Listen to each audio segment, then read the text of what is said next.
All right, we on? Welcome everyone to tonight's meeting on a hot summer night in the council chamber. If you hear a lot of noise in the background, it's because we have fans everywhere.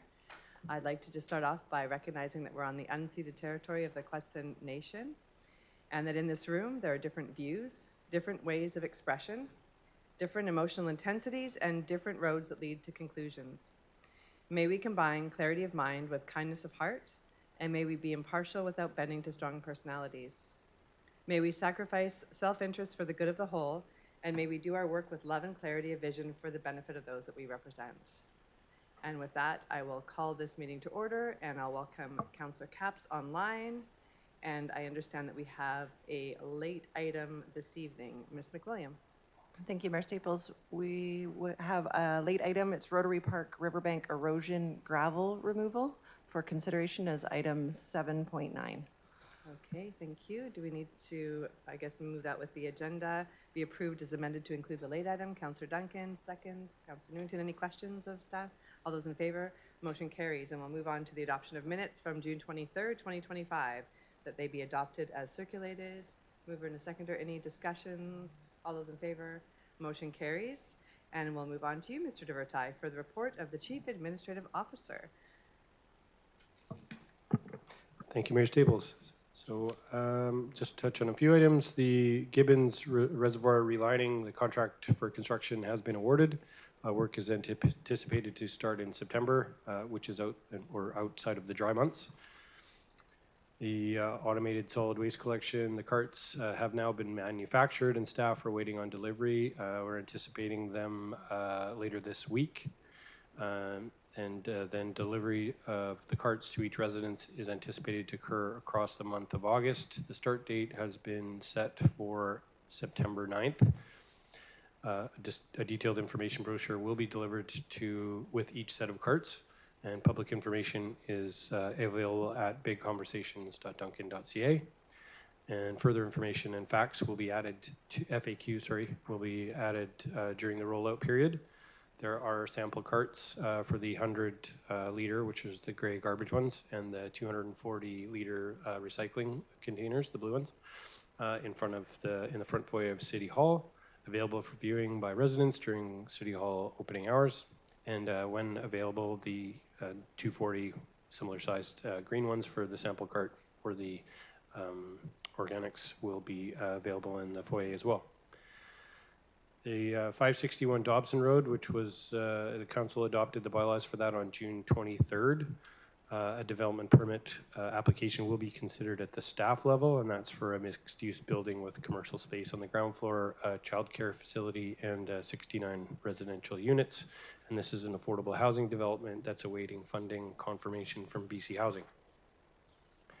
Council also adopted on June 23rd the bylaws for 140 Trans-Canada Highway, which is a 6-story multi-unit residential building on the east side of a new roadway through the property, and 2 6-story mixed-use buildings on the west side, and that's the currently the now no longer operating Ramada property. The next step will be a development permit application for that. The project at 438 and 446 Festerbert Street, which is a 13-unit townhouse development. The application was reviewed by the advisory design panel on June 26th, and an application review letter has been provided to the applicant. The 447 Festerbert Street is a 18-unit assisted living residential facility, and that application is currently under review by staff. The application was also reviewed by the advisory design panel on June 26th. As most have probably noticed, the Friendship Square project, or the park, is now open to the public, and there are a few remaining construction deficiencies, but they'll need to be resolved, but it's largely complete, as you can see. And lastly, the 2025 tax sale. We do municipal tax sales in the last Monday in September of each year as legislated, and that'll be at 10 a.m. on September 29th in the council chambers. Any properties with delinquent taxes owing, so those are amounts that are still outstanding from 2023, would be sold for public auction. There are currently 6 properties with delinquent taxes owing. We haven't had to have a tax sale for a number of years because most of the time they clear up before the deadline. So that's all I have to speak to. Thank you. Excellent, thank you so much. Are there any questions from council for Mr. DeVerti tonight? I see no questions. I think that's a first, Mr. DeVerti. Oh, Councillor Bruce, go ahead. I just think I must. I must, yeah. And Mr. DeVerti, I asked you about it earlier, but the application on Evans Street. Did you mention that just now? I didn't mention that particular one, but it's on the list because it's been, we're still awaiting the building What's, permit. I can't, sorry. We're still awaiting details from the applicant. It's pretty much ready to go on our part. We're just waiting for the application. Let me just look up the details there again. So you're speaking of 257 Evans Street. That was the assisted living facility that you're referring to? Yeah. So the building permit application review was complete and the building permit's ready for pickup by the applicant, subject to a few terms, for example, payment of some of the fees. So we're just waiting for them to come in. Councillor McKinley, please, go ahead. Regarding Coronation Avenue upgrades, so I watched the garbage truck back down Coronation Hill to pick up those houses. Is it written in stone that we have to block off the hill to come through? Like, I know it's designed that way, and I watch cars go around it, going up the hill in the morning and that, and people are still doing it. I don't think there's a way of getting around it other than patrolling. But is there a way of removing that barrier so that Coronation goes up and down? Well, I think primarily the flow of the traffic, as when we did the traffic study, works best with that closure. It does result in, for the garbage truck to back down in that area. We've reviewed with the garbage truck driver and staff directly, and he's satisfied with that approach. We're probably gonna make a few of the stalls no parking on Wednesday mornings to accommodate that from an ease perspective, but he's happy with the current setup. We also, with the pickup on Queens itself, garbage truck drivers happy with how things are set up for that. With respect to that being changed, we could review if council wishes, but as previously reviewed, that's the flow pattern that works the best. Are there any other questions for Mr. DeVerti at this time? Okay, seeing none. I move that, or I'll get someone to move that council receives the July 28th report of the Chief Administrative Officer for information only. Is there a mover and a seconder? All those in favor? Motion carries. Excellent, thank you. And now we'll invite our first delegation of the evening from the Cowichan Valley Regional District's Regional Economic Function Review, and this is a virtual presentation. Welcome. Stay online.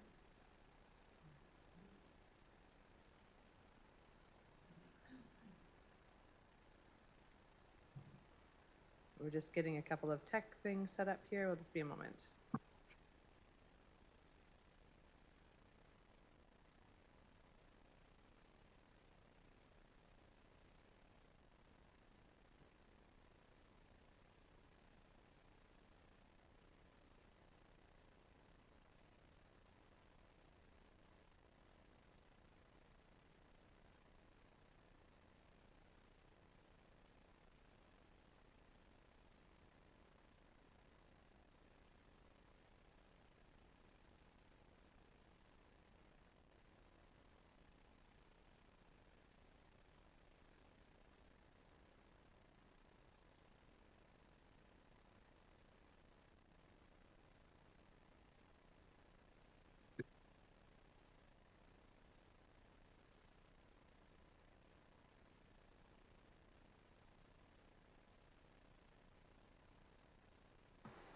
Hello, I'm just checking to make sure that you can hear us. If you'd just like to introduce yourself, if you can hear Thank you, Mayor. I can hear you just fine. Thank you very much, Mayor Staples.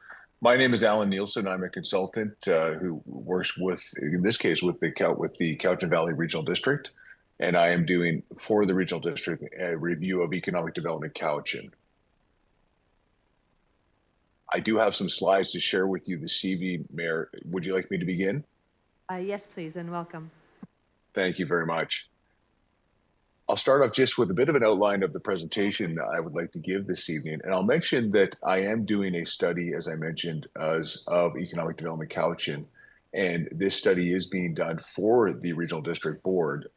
The Regional District, of course, is your regional district. You are a member jurisdiction of that board, of that organization, and you sit on the board there as well. The board asked me when I gave a presentation, had a discussion, gave a presentation to and had a discussion with the board in late June. The board asked and actually directed me to meet with each of the municipal councils of the CBRD to talk about the study that I'm doing and also to have some discussion and get some feedback from the councils. And that's really the purpose of the meeting this evening, of the presentation this evening. So the presentation I'd like to give your worship is broken into 4 different parts. I'll talk first of all about the assignment that I'm doing for the CBRD, a little bit about the context in which I'm operating and the context for the review of the service, excuse me, share some preliminary findings with council, and then finally leave some time for discussion. And to help guide the discussion, I've set out 3 different questions which I'd like to pose to the City of Duncan Council. And by all means, the questions aren't intended to limit the information or the feedback that comes from council, but simply to help at least initiate some discussion. With respect to these, thank you. And with respect to the assignment, your worship, let me just talk a little bit about and just help council understand what it is I've been asked to do and what I'm doing for the CBRD. In simple terms, I've been asked to review the economic development function, and council may understand that the economic development function is an in-house function of the CBRD, and it goes under the name of Economic Development Cowichan. So that is in essence the economic development office of the CBRD. And it is a regional service, which means that it services and provides hopefully value to all jurisdictions of the regional district. Speaking of value, one of the points I've been asked to assess as part of the review is the value of the services that are provided through economic development Cowichan.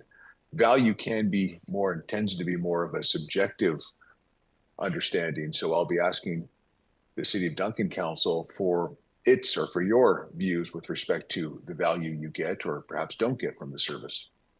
The third point I've been asked to look at in the assignment is to identify any potential changes to the scope of the services provided through economic development Cowichan or the level of services. We'll see as we go through the presentation, as I share some of the findings, that the scope is quite broad and the level can vary. And then finally, I mentioned earlier that economic development Cowichan is an in-house model, which means an office of the CBRD. That is one type of delivery model for this type of service. And I've been asked to consider and advise on the type of delivery model that may be preferred for this service in order to optimize the value of the service. A little bit about the context of economic development and economic development service provision in the Cowichan Valley. As council will understand and will appreciate, it's a very large region. It has a lot of different jurisdictions. We've got a number of electoral areas. We've got a number of municipalities. We've got a distinctive rural-urban character. And in that rural-urban character, we see a range of different needs that relate not only to other services, but more specifically to this particular service. We've also got a range of interests and a range of expectations on service levels and the types of things that the service should do in the view of different jurisdictions. Our context is also characterized by different understandings of economic development. Spoken differently, what is economic development? Economic development can be a whole bunch of different things. And what we can see when we look throughout the region is that some places view economic development as doing one thing, other places view it as doing something else, or perhaps should be doing something else. We are in an environment that's characterized by tightening budgets. Council will appreciate that point, I think, as every council does. And not only do we have tightening budgets that apply to the overall bill for services that we provide locally and through the regional district, but the tightening budget also results in some competition between and among services for resources. So when we give to one service, we often take away from another service. So we always want to optimize where we get the value. It's a service that's inherently difficult to measure. Economic development is one of those services that, particularly when it's provided at a regional level and it focuses on more upstream types of efforts, and it creates value at that level. It sets out strategies, it convenes tables, it does those kinds of broader regional upstream initiatives in order to provide the conditions for the economy to grow and prosperity to be increased. It's very difficult when we look at those upstream investments to draw a straight line to some of the downstream benefits or some of the tangible results that we may get in our region. So inherently difficult to measure the value we get in the sense of tangible results that are associated with investments made in the service.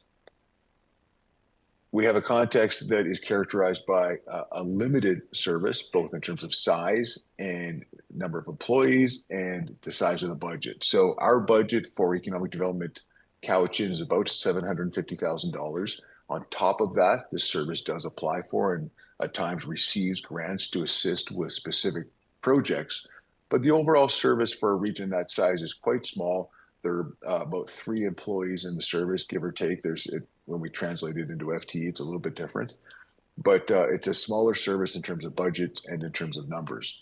And then finally, we have an economic development ecosystem, which means that we've got a number of different agencies in different municipalities and different electoral areas across the region that do different things for economic development. Some of those different agencies are very sophisticated and experienced and provide real value and do different things to complement the overall efforts of other players.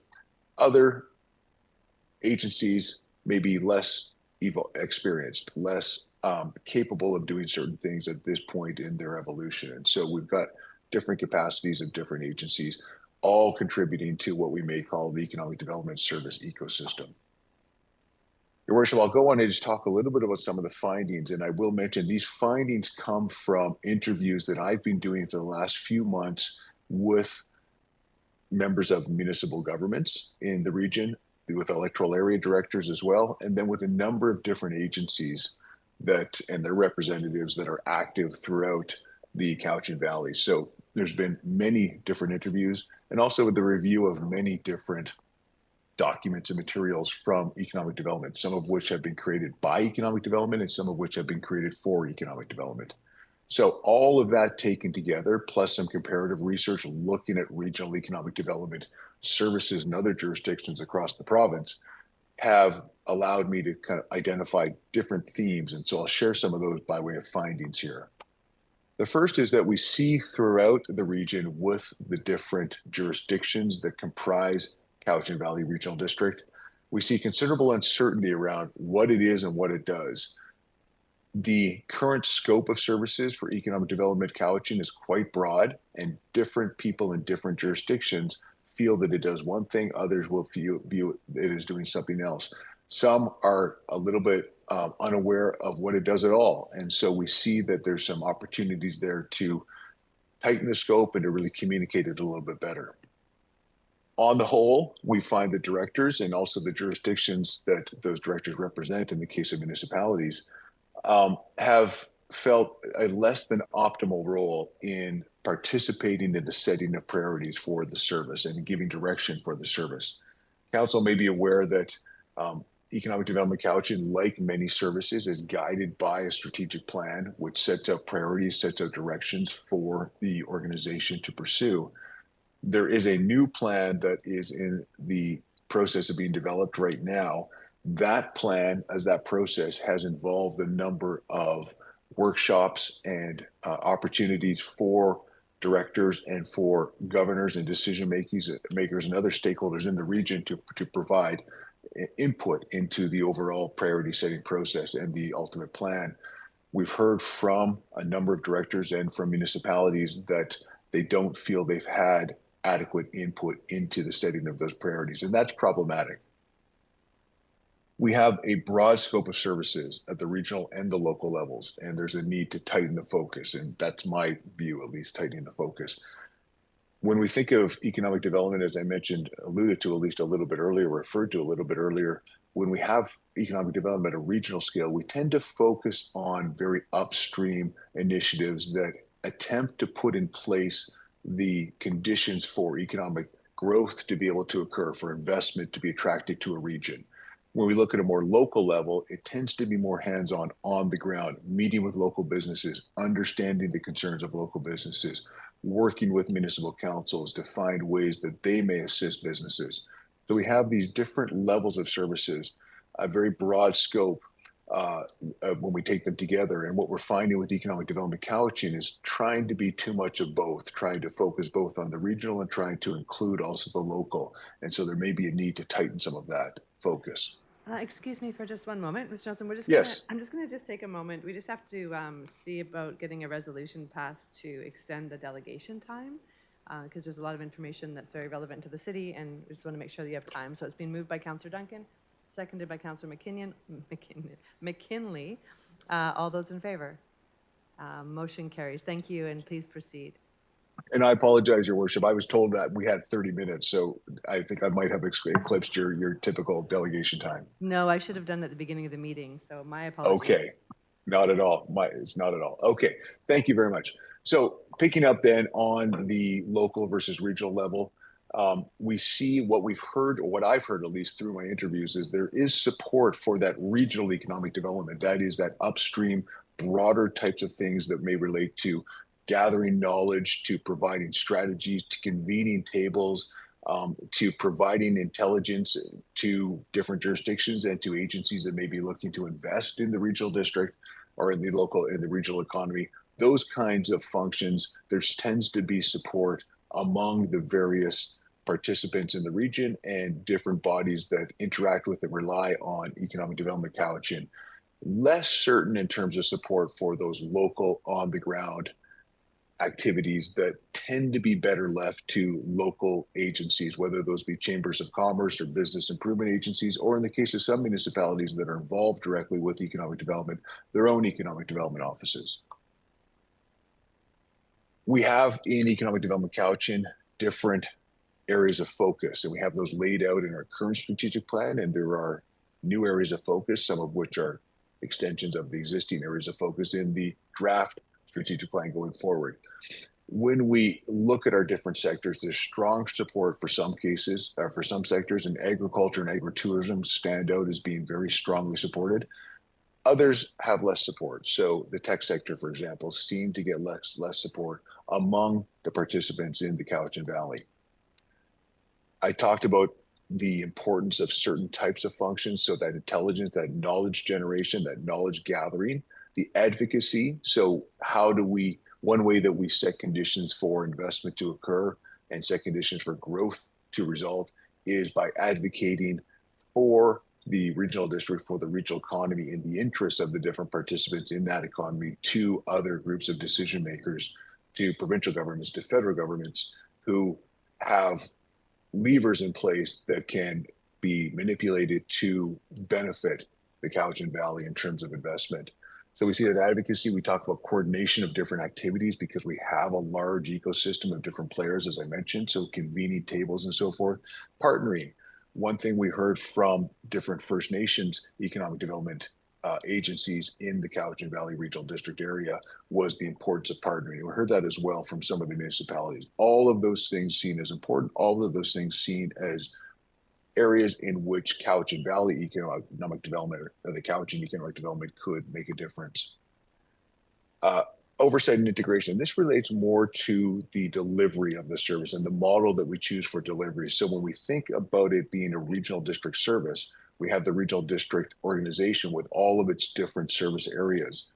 And we have the board as the main governing body of the regional district. So what we heard back is that the current model, which has economic development Cowichan as an office within the regional district, is generally supported because it allows for oversight from the board, it allows for integration of the different efforts of Cowichan Valley economic development with other efforts of the regional district. We have heard that communication to the board and to the member municipalities is not as robust perhaps as it could be, and that's something that's important to address so that the municipalities understand what, and the electoral areas as well, understand what Cowichan Economic Development is doing on their behalf.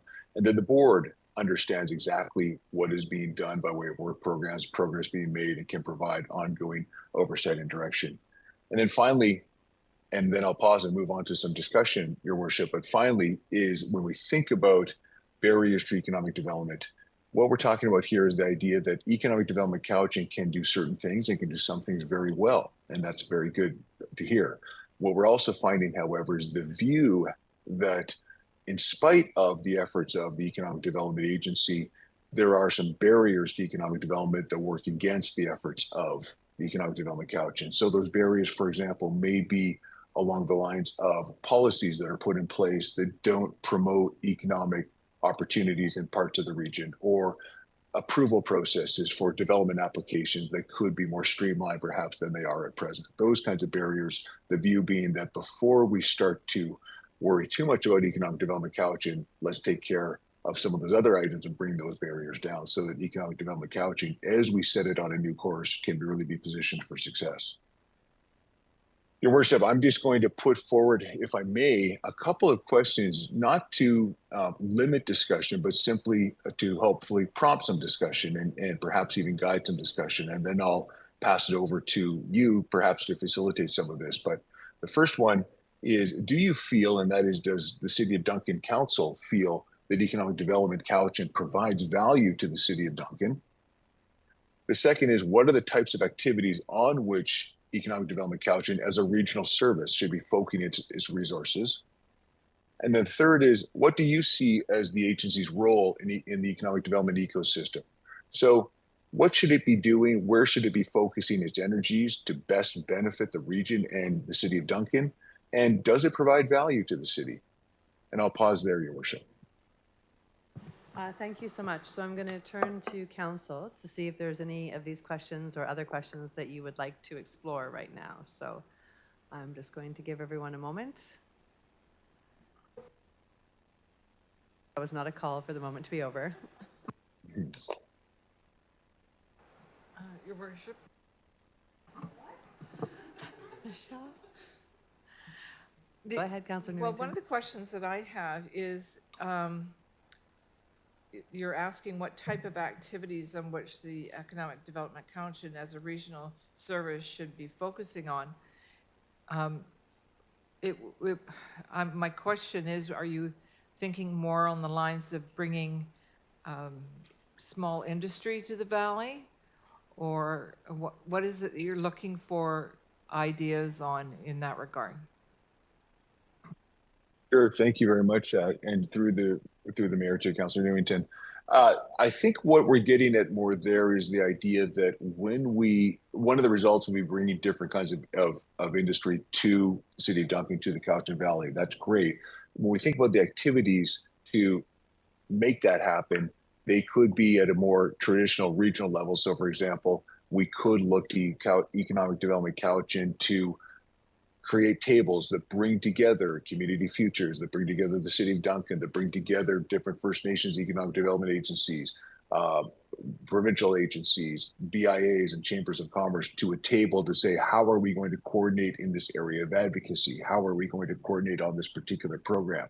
We could look at those types of activities. So a higher level coordinating role, a research role, so that individual companies that may be looking to invest in Duncan or in the Cowichan Valley have access to the latest information to understand what the labor needs are, to understand what the opportunities are. So those are kind of those higher level. Or we could be saying, we want economic development, we want Cowichan economic development to be on the ground in our community, going door to door to businesses to understand what individual businesses want, or we want something along those lines. So what kinds of activities do you feel are most important for us to be focusing our resources on? Well, one of our big issues is land. We only have 1 square mile of land, so bringing new development into the City of Duncan is near impossible. And while we would like to see maybe more small industry in the valley as such, coming into the city might be a little difficult to put them in there? Okay, so that kind of idea then of focusing resources on attracting investment to the region, and knowing that if that happens, is particular if it's in close proximity to Duncan, the local economy benefits as well then. Okay, Councillor Duncan, go ahead. Thank you, Your Worship. I would like to see economic development push the high-speed internet upgrades that were done to the city quite a few years ago as a way to attract more IT services to our area here, to the downtown core. That's one thing I'd like to see them involved in. And we only have one tourism advisory committee in the region, and that's the Duncan Committee. It would be nice if the Economic Development Department had perhaps gotten involved with some of the tourism stuff that we've been trying to do for literally years around here. So there's a couple of things that come to mind for me. And there is also funding that in the past, the Chamber of Commerce and the Tourism Cowichan have difficulty getting funding on, I would say, a regular non-grant basis. So there's three things that I think come to mind for me. That's excellent. If I may, just in response to Councillor Duncan, Your Worship, thank you, Councillor Duncan. So a lot there about some building on existing investments, which is excellent, and then also some advocacy too in there. So that's very helpful. Thank you. Councillor Bruce. Thank you, Mayor. I'm very skeptical, to say the least. First of all, the fact that we are 1 square mile that Councillor Newington brought up, and just the fact that we have no room to do anything. And my question would be, is this just one more layer of government that we have to wade through rather than the investment coming right to City Council or right to the Valley or right to the city and proceeding on its own? I'm very skeptical of this. Sorry. No, that not at all. Thank you, Councillor Bruce, and through Your Worship to Councillor Bruce. Yes, I understand that skepticism. And I assure you, you're not the only member of a municipal council who has expressed that. So, and I understand that perspective clearly. I think it does really raise for me at least some key questions around the role of municipalities in economic development, because right now in the Cowichan Valley, we don't have a lot of local funds going into local economic development. And the potential for jurisdictions to pool resources, because in the case of the city of Duncan, you do pay towards the regional function, but in relative to North Cowichan, for example, relative to the overall price, it's a fairly modest investment. So is the city, and I don't want to presume to advise the city on what it should do, but is it better to provide a modest investment and in the hopes of or towards creating the investment in the broader region that City of Duncan would then benefit from perhaps, or is it better to increase your investment to do something a little bit more local? And that's something for council to decide, but it's your skepticism is completely understood. Are there any other questions from anyone? Councillor Duncan, go ahead. And just 1 second, Councillor Capps, if you have questions, I actually can't see you on the board just because it's very tiny. So just please let me know. Yeah, thank you again, Mayor.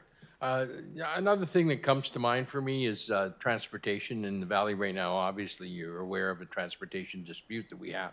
But when that is resolved, hopefully soon, there still is a great need for transportation such as taxis or Ubers. We have an area here where there's only a handful of cabs, and to try and get a cab on a Friday night doesn't happen. So is there something that the economic development could do to encourage getting that service to our area here? Yeah, excellent. Thank you, through Your Worship, to Councillor Duncan. Excellent question, excellent suggestion. I've got a note of that. I think that's a very tangible potential area of focus. And it relates a little bit to advocacy, but also to some other things as well. Is there anyone else that have questions right now? I don't know that I have questions because I have had this presentation before and have sort of feel like I got what I needed to say out then. I would just offer at this point in time that there's a lot of work that the Economic Development Cowichan does that is over a long period of time. And often when work is done in that way, we don't always see the results or know what's happening. There's a very, very small staff capacity at that organization, and they're working on behalf of a very large region, both physically, and with a growing population base. And they're essential for us to have conversations that we need to have to bring whether it is business or economic opportunities into this region. And they do speak on behalf of all of us as a voice. And I have seen it time over time that without their involvement, there's no one to hold those conversations, and there's no one to hold sometimes that coordination. And so I feel like it is a very strong partner in our community that's necessary, particularly as we move through, the changes that are happening economically on a federal level that are impacting us locally and provincially. And so but I do appreciate that it's, every so many years you do need to review an organization to see how it can function better, what it's missing, and ways that it can work to be more beneficial.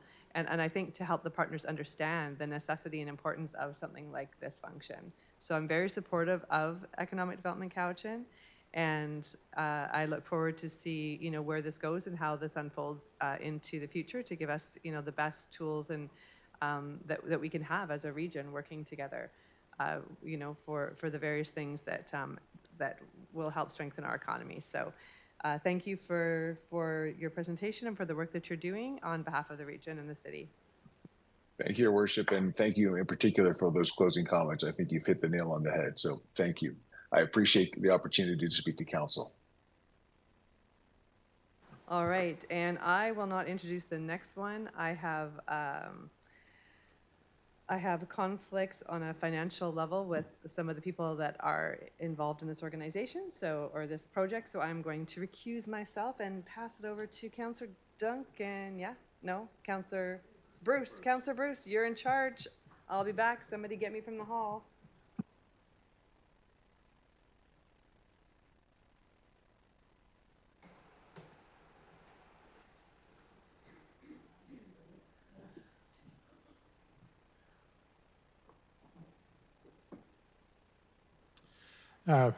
Thank you very much. I was just told I was doing this 2 minutes ago, but welcome. It says S. McPherson. Is it That's correct. S. McPherson Cowichan Peace Pole Project, Peace Pole donation? Welcome to our illustrious chambers here, and could you please give us your presentation? Thank you very much, Councillor Bruce. I want to express my gratitude to all of you for considering our request. I want to convey regrets from the rest of the Peace Pole group who are otherwise occupied in other community endeavors, or they're unwell and not able to be here. So it's me. And I also want to thank you to the staff for some guidance in this process, and also to Councillor Newington, who is the liaison. And I know that you have seen most of this presentation before, in fact, all of it before, so I'm going to go through really quite quickly. And moving along here. Okay, so what is the Cowichan Peace Pole? I wanted to come here today as a delegation because it's really important that your meetings are live streamed and also that they're archived. And raising awareness about this project is something that's really important to myself and the rest of the Peace Pole group. So there was a dream many years ago envisioning a sculptural pole that was not the standard peace pole. We're not associated. Many of you will be aware of the peace pole movement around the globe, and we're not associated with that. This is something that's quite different. And we made a conscious decision as a group early on, I'm going to say 14 years ago, it's been a long journey, to have a design that was very much in keeping with reconciliation and really acknowledging that we are cultures that we want to see reconcile with each other, particularly Indigenous people. We originally on our group, we had 2 people, the late Chip Seymour and also Lashim. We want a pole and a placement for the pole that is accessible and approachable to everyone, and also a place to contemplate peace, hence the circle of the 13 sitting stones, which are also representative of the 13 moons.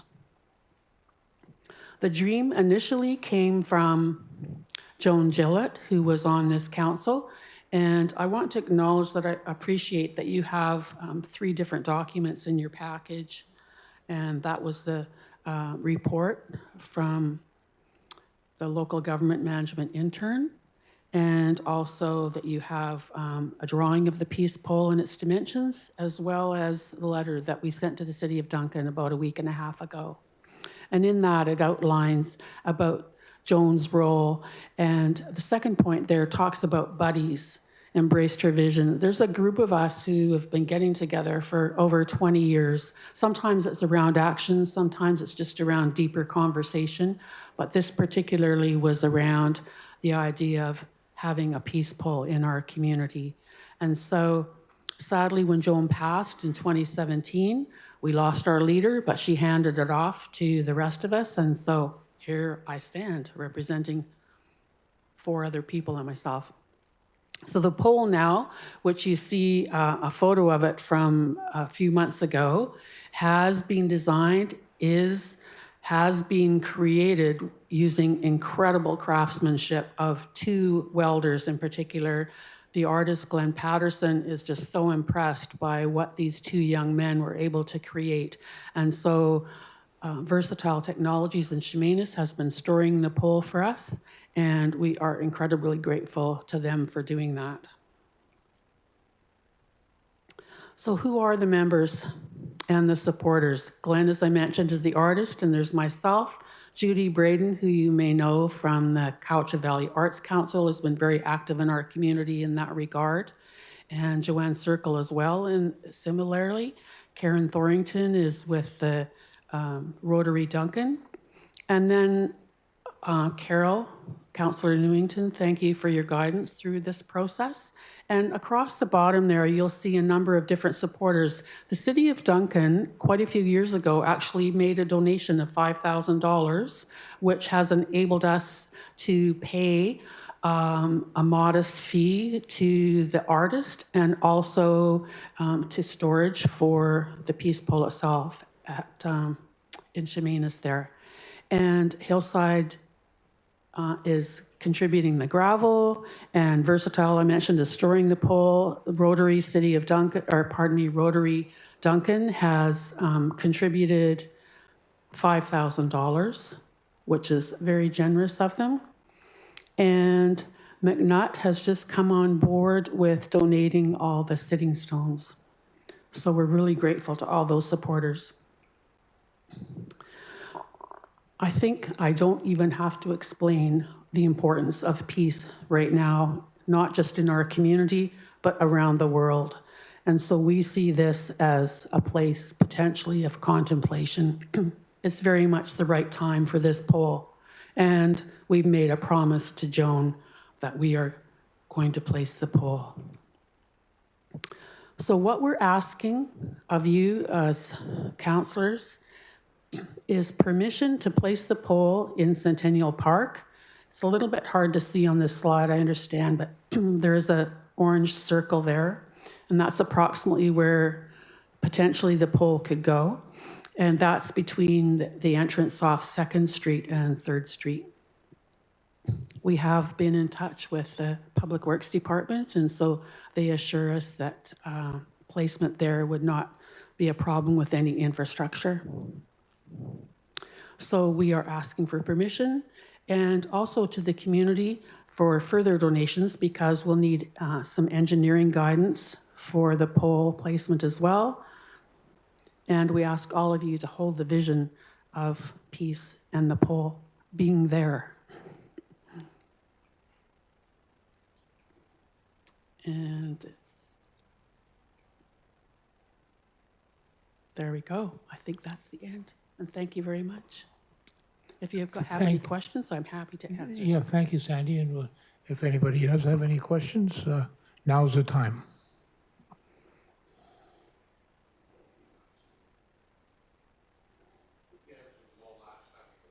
Great.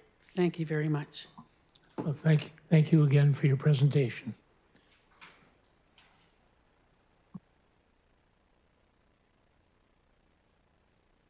Would somebody like to call the mayor back in?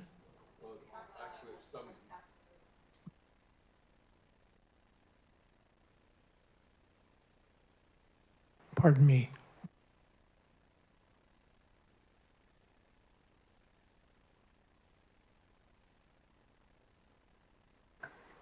Thank you, Mayor and Council. I am briefly speaking to the staff recommendation to accept the donation of the Peace Bowl and approve its location in Centennial Park. This community-led public art project was first envisioned in 2013 by the former councilor, Joan Gillett, and is now near completion. It was designed by Glenn Patterson and developed in collaboration with Co-Watson leaders. All installation and maintenance costs have been covered by the proponents, and the project aligns with our public arts policy, meeting requirements for funding, accessibility, and culture significance. Staff are seeking council direction on accepting the public art donation and approving the location of the Peace Bowl in Centennial Park. Thank you. Thank you very much. Should I just read out this resolution then? Or do we have any questions at this point? No? Then I'll just, 7.1, Peace Bowl donation and location. That council accept the donation of the Peace Bowl and approve the location in Centennial Park as outlined in the July 28th, 25 report from the local government management intern. Do I have a mover and a seconder? Okay, and all in favor? Pardon, oh, discussion? Sorry? No discussion? Thank you, Your Acting Worship. This is a long time coming. The report is very detailed and covers any questions we might have, so thank you very much for the report. And I think it's time that we carried on and got this piece of public art out there for the public to view and enjoy. So thank you for bringing it forward. Fully support it. Any other discussion? All in favor? Thank you very much.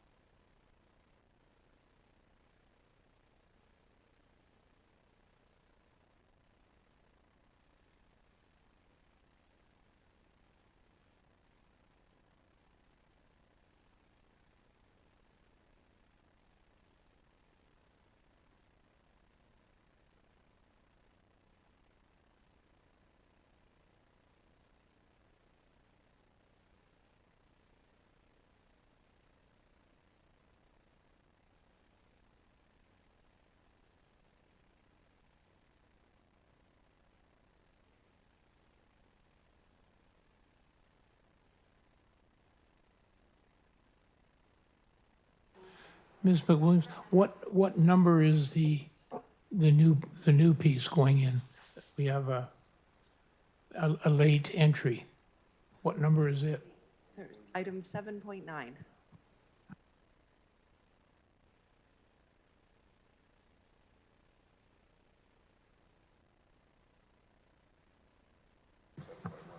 All right. Thank you very much for that, Councillor Bruce. And now we'll move on to 7.2 Eagle Heights Reservoir Replacement Tender Award. Mr. Murphy, you are up. You are not here. You were here.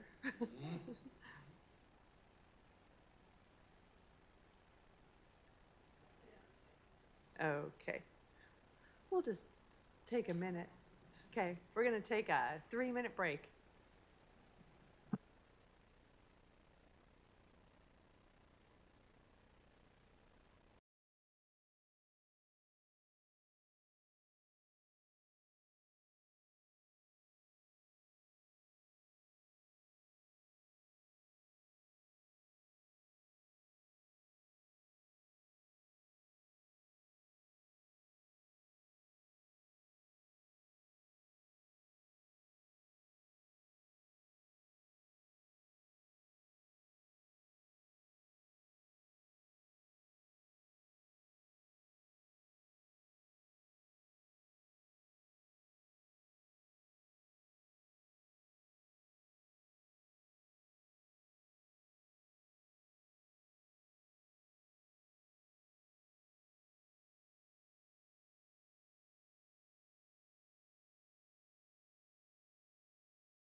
I do believe we're all back now, and Mr. Murphy is here, excited for his presentation to us, and we can't wait to hear more.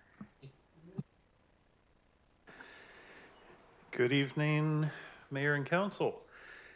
The Eagle Heights Reservoir Replacement Project. So this one has been on the books for quite a while. The existing reservoir was constructed in 1979, and so it is at end of life and has been assessed as approaching end of life for some time. And so the engineering department has been working to prepare for the replacement of the reservoir with new reservoir tanks. And one of the first steps for that was we expanded the size of the existing site in order to be able to accommodate 2 new reservoir tanks. And to be able to do that, to construct the 2 new tanks, while the existing reservoir remains in service, which is a key factor. So with the engineering designs complete this spring, we posted a tender for construction in May. And so now we are at an award recommendation for construction.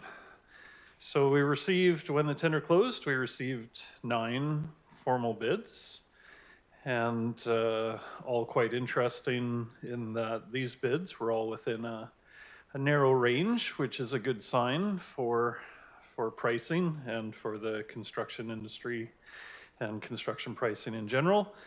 So we took the lowest price bid, and that has been formally evaluated for the company's experience, the experience of the superintendent, the supplier, the subcontractor supplier for the reservoir tank itself, and construction schedule and general capabilities, and everything is positive for the lowest price bid, which came from Hazelwood Construction Services.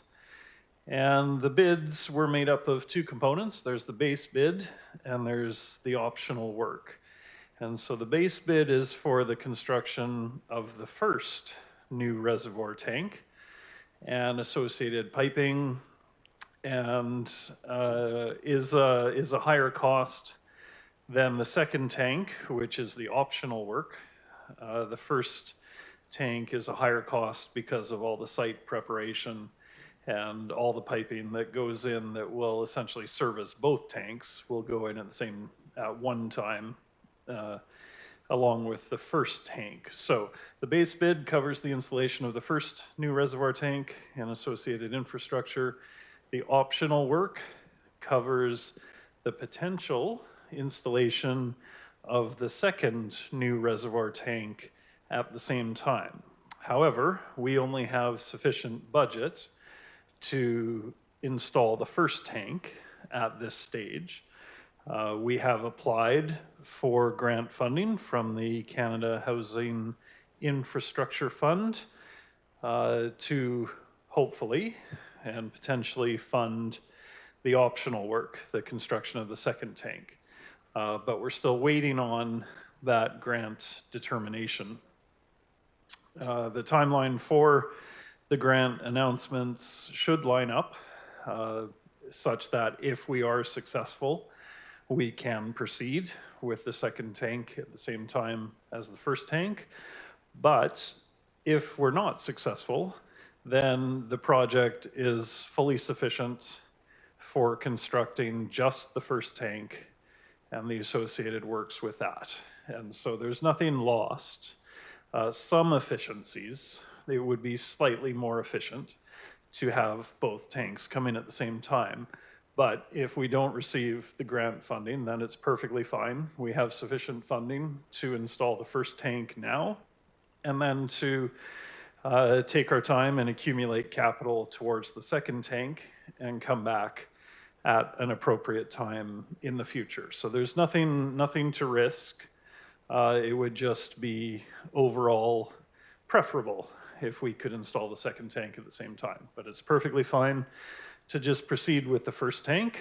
The first tank will itself be larger than the current reservoir. So by installing the first tank, we can still accommodate some number of years of growth in demand on the system before the second tank is needed.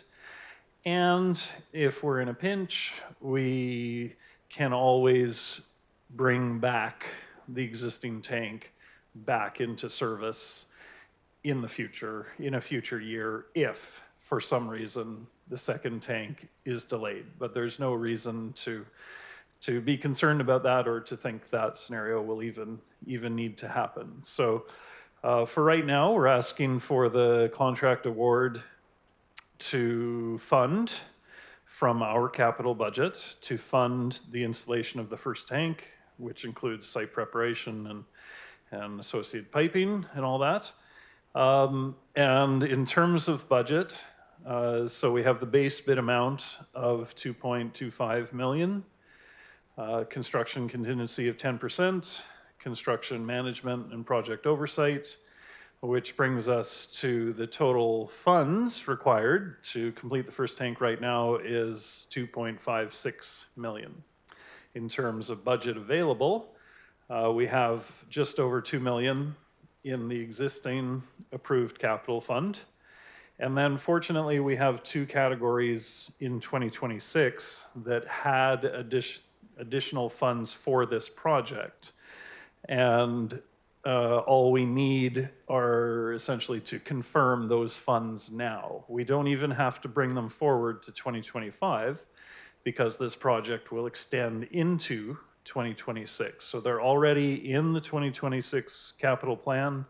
They're already funded in that draft capital plan. So we just want to confirm those funds now. So there's 400,000 that was already allocated to the reservoir construction in the 2026 plan. So if we can confirm those funds, and then we'd like to take, there was 250,000 in the 2026 plan for the decommissioning of the existing reservoir.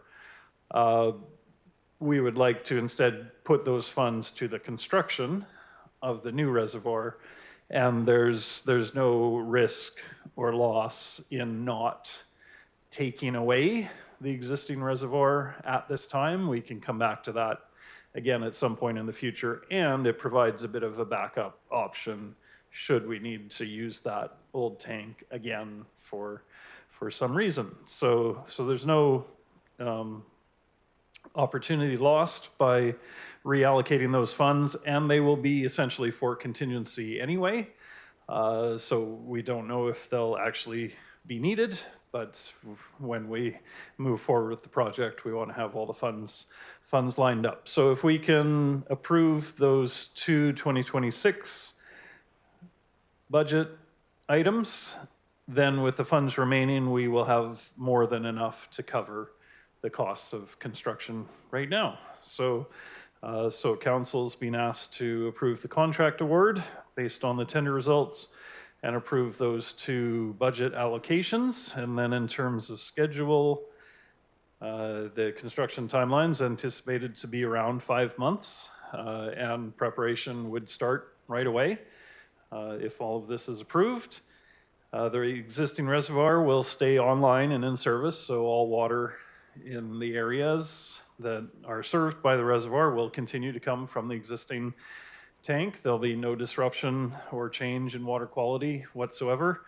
The existing tank will remain in service until the new tank is fully constructed, fully tested, fully commissioned, and switched online.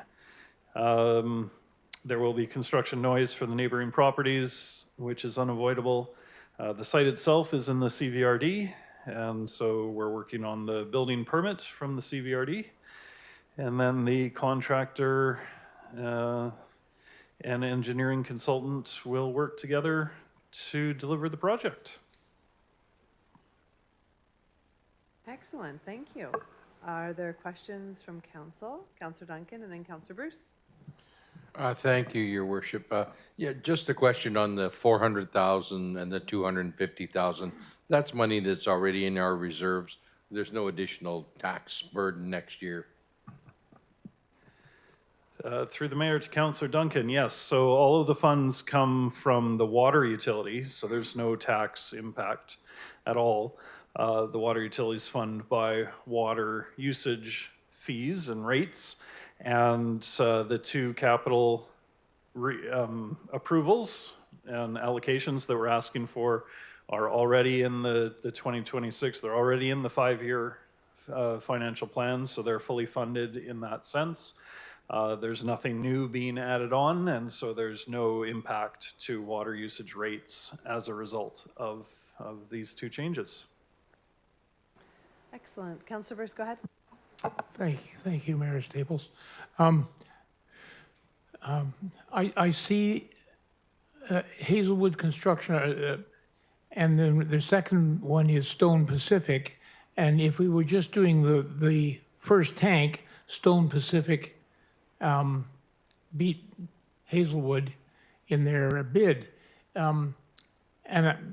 My question here is there, Stone Pacific is very local, and is Hazelwood very local?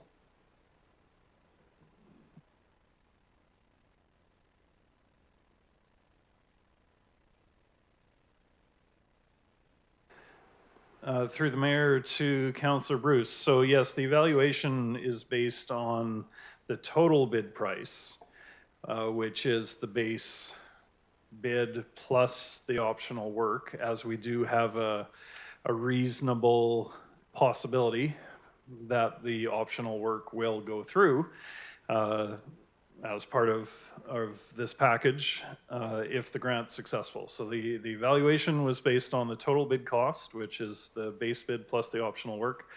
Hazelwood, I don't know exactly where they're based, if anyone wants to Google. Nanaimo? Yeah, Nanaimo based. And in their description of everything they do, they operate primarily on Vancouver Island. Okay, I still go with the Stone Pacific package because we may or may not get that extra money in our grant application for tank number 2 or the fixing of the old tank. But I would like to see us reconsider that for Stone Pacific being very, very, very local. I mean, I know all of them, and probably so do you. And I'm just wondering if there's any appetite for that. Through the mayor to Councillor Bruce. So the tender process requires us to look at the lowest cost bid if they're qualified. And so in this case, they are fully qualified, the other firm. And we don't, it's a tender, it's not a request for proposals. So a tender has fairly strict awarding criteria and evaluation criteria. And so being local is not a factor in that evaluation. The fact is they're the lowest price, and if they are evaluated and they do look after all the criteria of what you have to do to build this project, should they not be considered for that first part of the project? And you just said yourself that we do not have the money yet for the second part of the project. Through the mayor to Councillor Bruce, in that case, if that was the direction of council, we would have to seek out legal guidance on what our updated recommendation would be. If we were to debate providing approval based on the base bid versus the total bid, we would need to seek out legal guidance on that.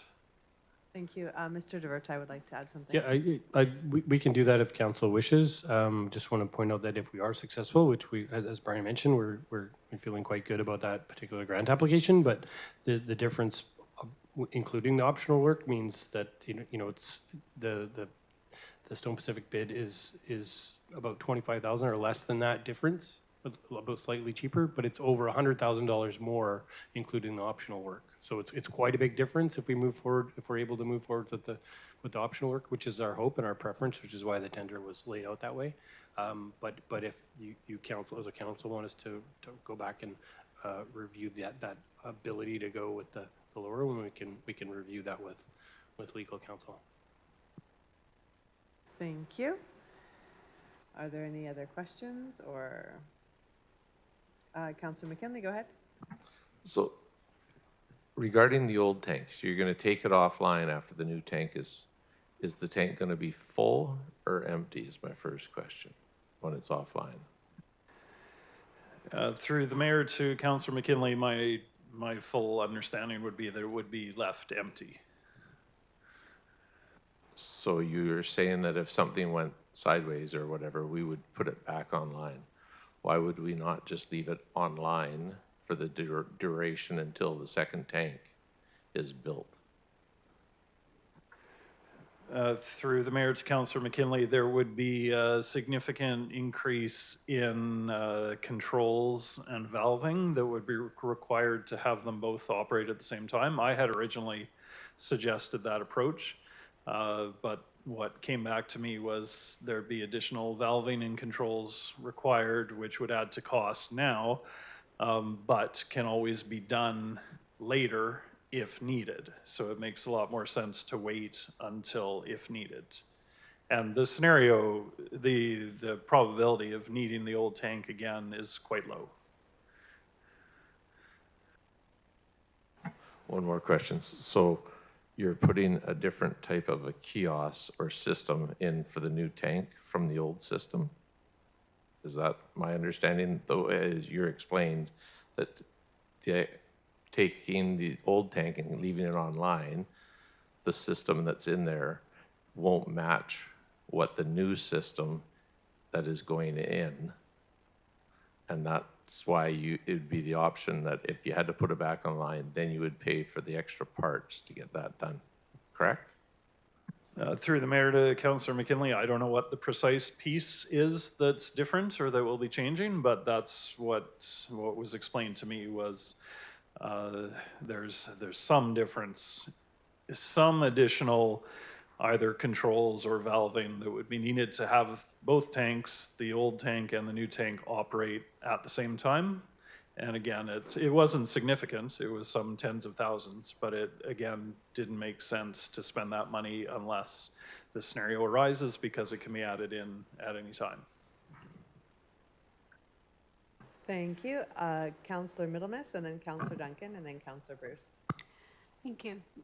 Just a quick question for staff. I was just wondering if it would be possible at a later date to maybe review the tender process, just to consider like local companies, and perhaps like if it's within a certain amount, like maybe it would be considered just as something to kind of look at a consideration for future. Thank you for that, Councillor Middlemiss, and Councillor Duncan. Why, I don't think the motion's been moved. If I move it, do I have to read it all? Would you like me to read it out, Councillor Duncan? I can But read you it can if read you it want. out. I would really love to hear your voice, so please do so. Okay, thank you. That would be item 7.2, that council award the tender for Eagle Heights Reservoir Replacement Tender 2025-03 to Hazelwood Construction Services, Inc. for the base bid amount of $2,250,875 plus tax, plus construction contingency as outlined in the July 28, 2025 report from the Director of Public Works and Engineering, and that council provide early budget approval for $400,000 for Eagle Heights Reservoir Replacement funding in the 2026 financial plan, capital-water utility, and that council approve the relocation and provide early budget approval for $250,000 from Eagle Heights Reservoir decommissioning to Eagle Heights Reservoir Replacement in the 2026 financial plan, capital water utility. Is there a seconder to Councillor Duncan's motion? Councillor Newington. Now discussion to the motion. On the floor, I'm going to go to Councillor Bruce. And thank you for doing that, Councillor Duncan. Thank you. And we are fairly assured that we will get this next granting that we are asking for. Is that, we feel good about that, do we?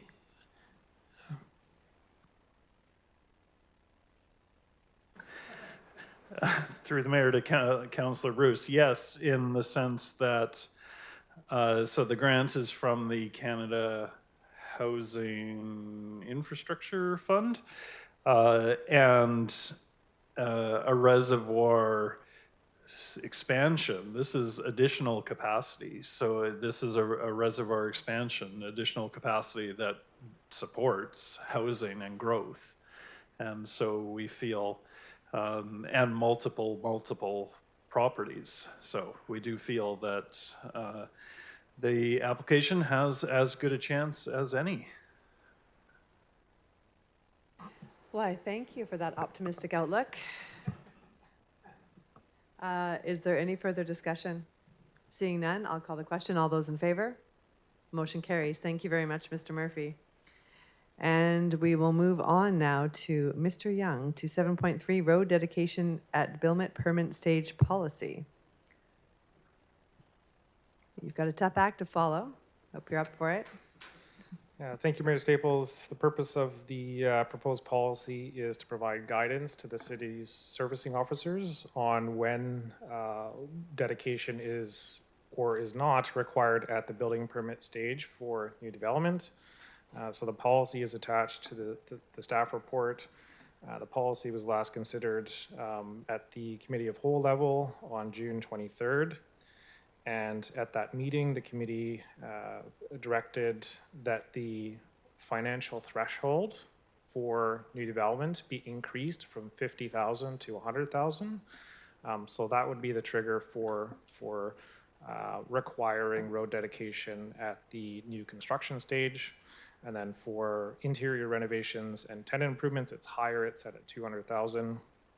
There are no other changes that have been made to the draft proposed policy, but I can answer any questions council has on that policy. Thank you. I'm going to read out the motion for this one, that council approve the road dedication building permit policy as amended by committee of the whole on June 23rd, 2025. Is there a mover and a seconder for this? And is there discussion or questions for Mr. Young? No? Well done, Mr. Young. I'll call the question. All those in favor? Motion carries. Thank you. And Ms. Hodgins, you are up for the Regional Community-to-Community Program Grant application. Thank you for all of your work that you do on these. And welcome to the podium. Thank you, Mayor Staples. So this is a report to seek council support for a new grant application to the UBCM Community-to-Community Program to support ongoing collaboration with Cowichan tribes through council-to-council meetings and continued service agreement discussions at the staff level. Part of the application requirement process is that we have a council resolution from the city and also from Cowichan tribes. So with council support, we would then reach out to Cowichan tribes to request a letter of support from them. And that would build on the activities that council undertook back in early 2025. Thank you. Excellent, thank you. I just have one question. The Cowichan tribes is, I believe, they don't have council meetings in August, so is this fine if it doesn't happen until September for a letter from them? Yes, I believe that also a letter from the CAO would suit the requirements. Okay, excellent, thank you. That council directs staff to apply for funding from the Union of British Columbia Municipalities Regional Community-to-Community Program to support relationship building events and the development of agreements with Cowichan tribes as described in the report from the Corporate Services Coordinator dated July 28, 2025, and to provide overall grant management if the application is successful. Is there a mover and a seconder for this? Is there any discussion or questions? All those in favor? Motion carries. Thank you. I'm grateful that this is still available and it's an ongoing program through UBCM because it takes a time, you know, building relationships and going through this work. And I just want to thank staff for all the work that they're doing behind the scenes to continue those conversations. Ms. Hodgins, thank you so much for leading a lot of this. So with that, we will move on to the next 7.5, which is also you, a proclamation for City Hall lighting request policy. And I believe there's a few updates you want to let us know about. Yes, thank you again. So this report presents a proposed update to the city's proclamation policy to provide clarity and reflect the current practices and lighting functionality that we now have at City Hall. So in April 2025, City Hall's exterior lights were upgraded to a remote-controlled LED lighting system, which has made it a lot easier for staff to change the colored lights. It's reduced staff time and also removed barriers for the public in making lighting requests, so they don't have to provide colored glass panels to us to accommodate their color of choice. And one of the updates included in the policy is that corporate services be authorized to approve lighting requests that align with the updated proclamation and lighting requests policy. And if you have any questions, please let me know. Thank you.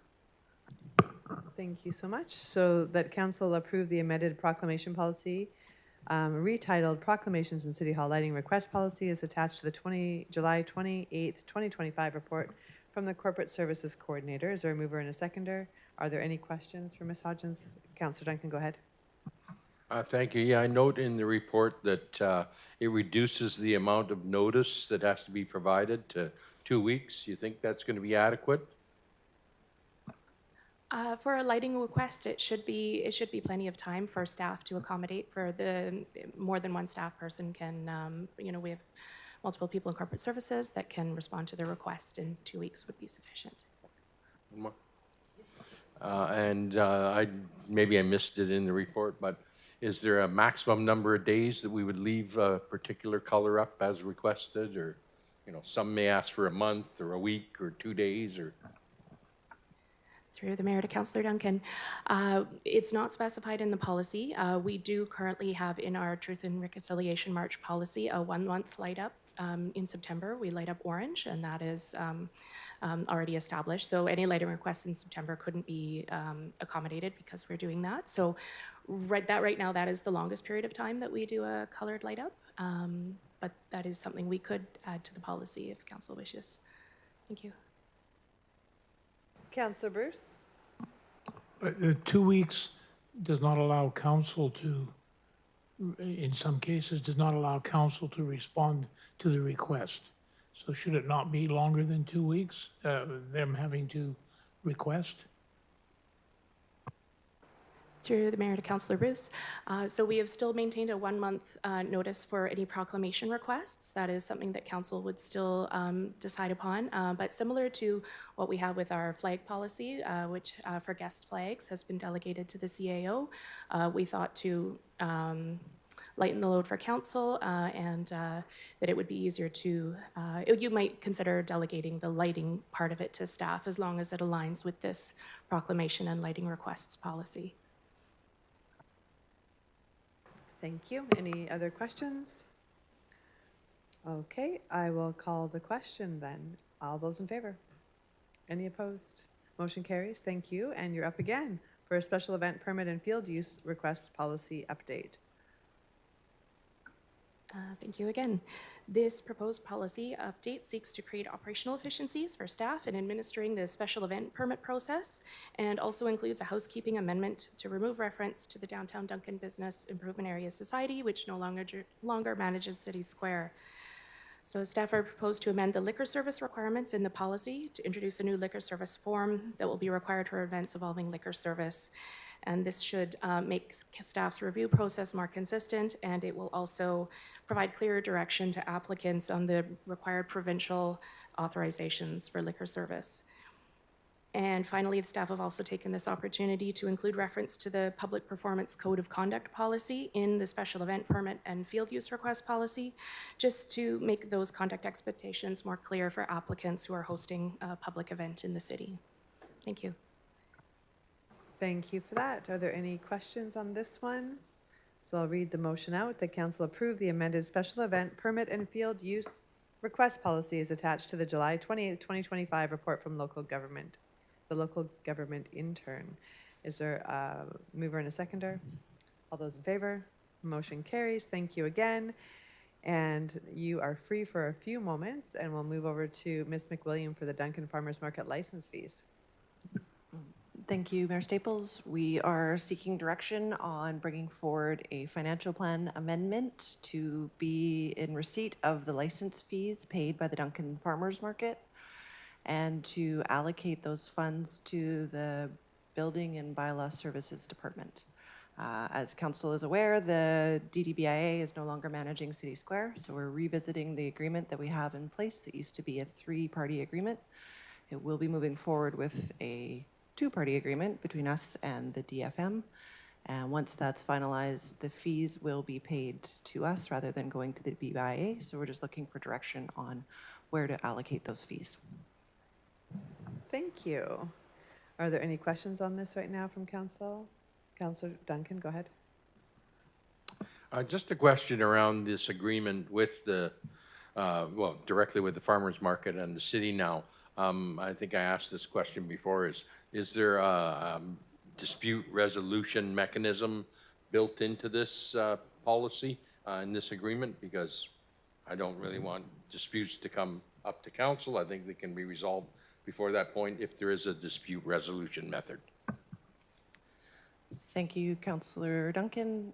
Through Mayor Staples to Councillor Duncan, I did connect with the executive director of the Duncan Farmers Market and raise that as an option. That's something we could consider exploring including in the updated agreement.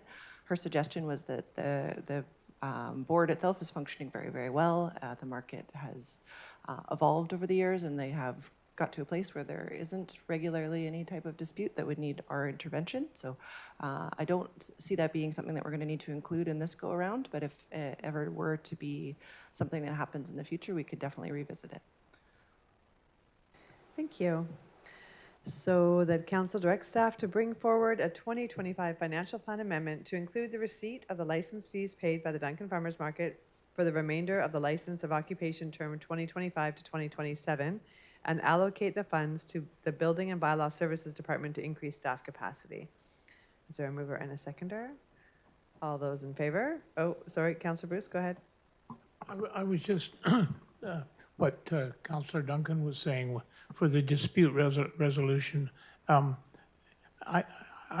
same as you, I don't think there's going to be, but is that something that if we did have ongoing disputes, we could revisit this thing and okay. So we just want to pass this the way it is now. Sorry, my voice is going. And then if we have to go back to it at a later date, we can. Is that right? Thank you. Through Mayor Staples to Councillor Roos, it is certainly council's prerogative to revisit this agreement if you'd like to in the future, if the need arises, but I don't anticipate that being necessary. All right. Yeah, okay, thank you. So I'll call the question. All those in favor? Any opposed? Motion carries. Thank you, Ms. McWilliam.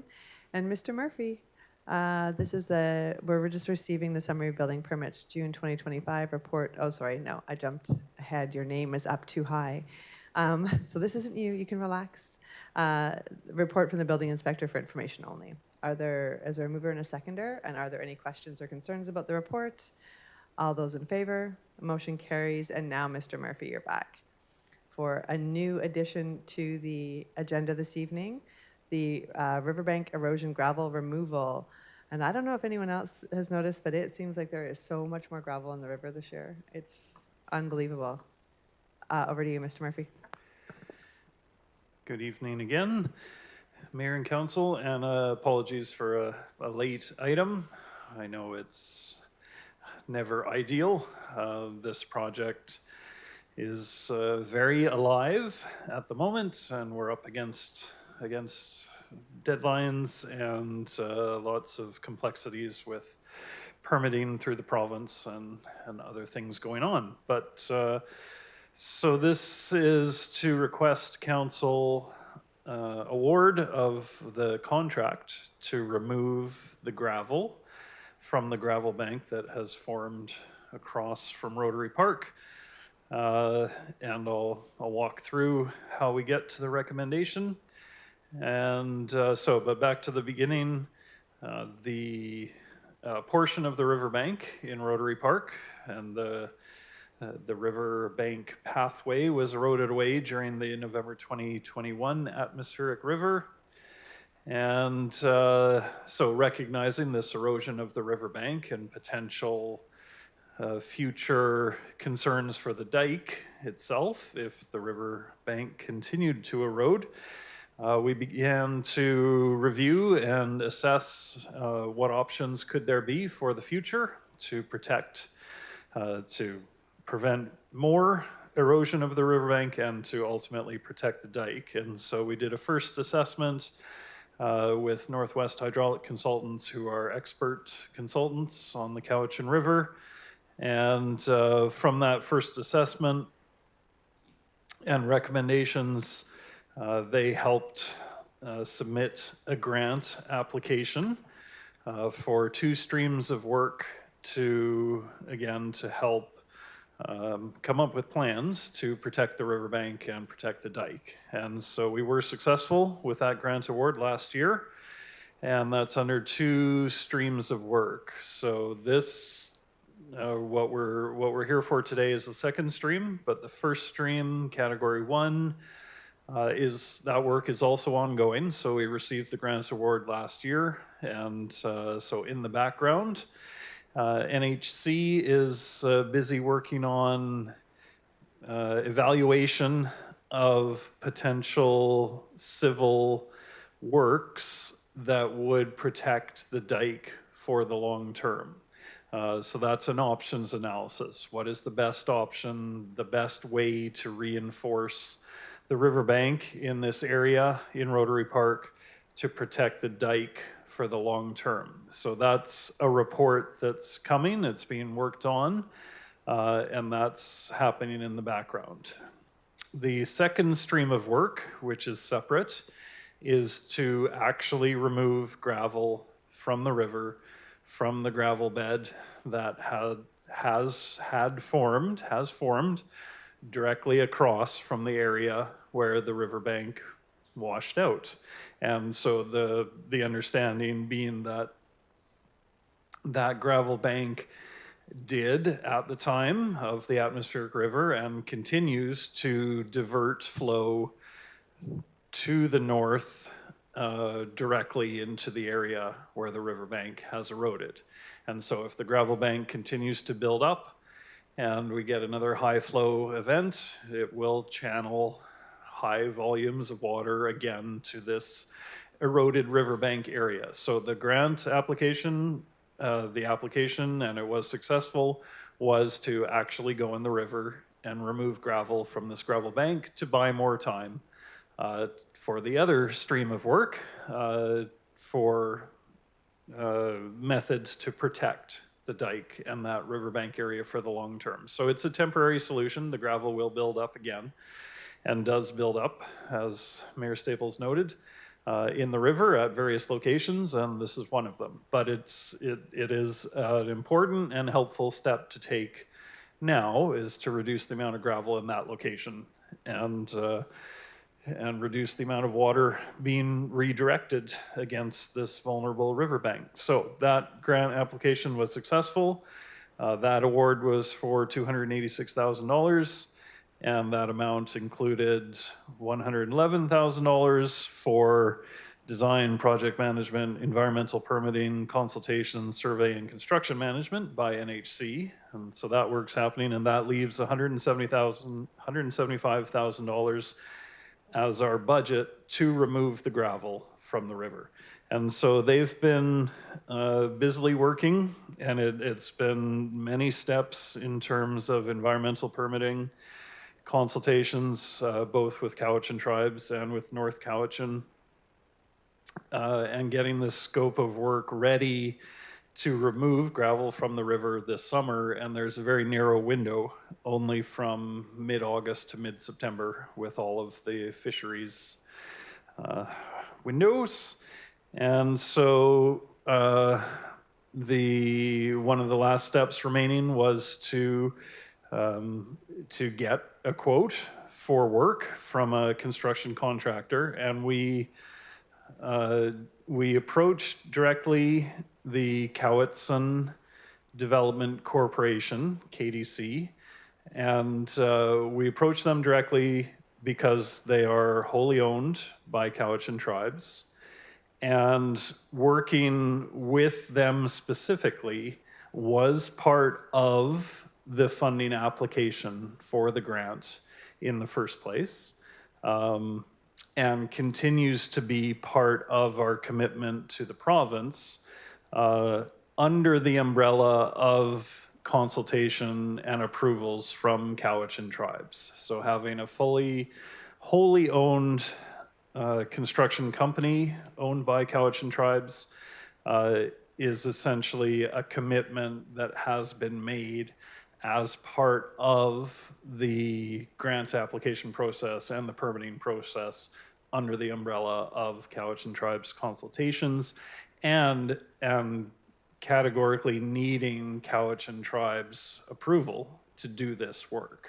And so committing to KDC was seen as strengthening the likelihood of our project being supported by Cowichan tribes, and it has, and it is. It's fully supported by Cowichan tribes. We have a letter of support from them. And so we have received a direct quote from KDC, and their quote is at $126,000. And that value has been reviewed by both Northwest Hydraulic Consultants and McElhaney as an independent engineering consultant. And both of those firms have indicated the pricing is fair, it's reasonable, it's comparable, it's consistent with what you would find in the construction market. So the pricing is fair and reasonable. It's within budget.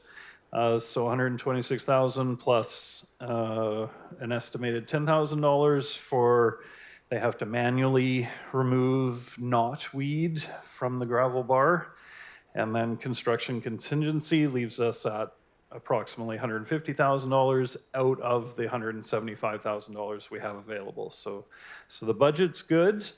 They can do the work, and it looks like we'll be good for the provincial permits. Those are down to the wire also, and not at cause on our side, caused by various delays on the other sides.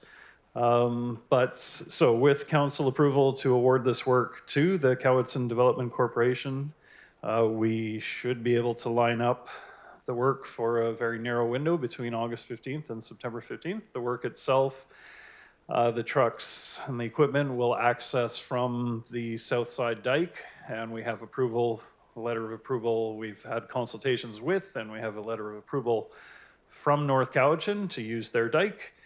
And then to get to the gravel bar, it will be constructed as a culvert and then filled over top with gravel to make a bridge to get to the gravel bar itself. And currently the gravel is, I don't know what the ultimate use will be, but that's, we're leaving that essentially with Cowichan tribes and KDC to determine where the gravel would be repurposed once it's removed. Excellent, thank you. Councillor Duncan has a question. Thank you, Your Worship. Is this a one-time grant? Because this is not a one-time event. It happens every year. And then second question, or second part of the first question, would there be a grant available for reinforcing the bank? Through the Mayor to Councillor Duncan, these are one-time grants. It's a fairly consistent funding stream as the province recognizes more and more. This came under disaster mitigation and adaptation funding, and so the province is more and more committed to supporting municipalities in taking those measures. And then, what was the other question? It was a good one. If we can get a grant to reinforce or bolster up the bank for the future. So that is the Category 1 work. Unfortunately, at this stage, the grant funding is only to do the analysis of the best options.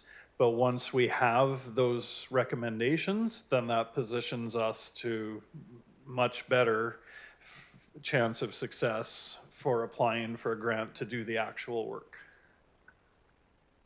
Councillor Bruce.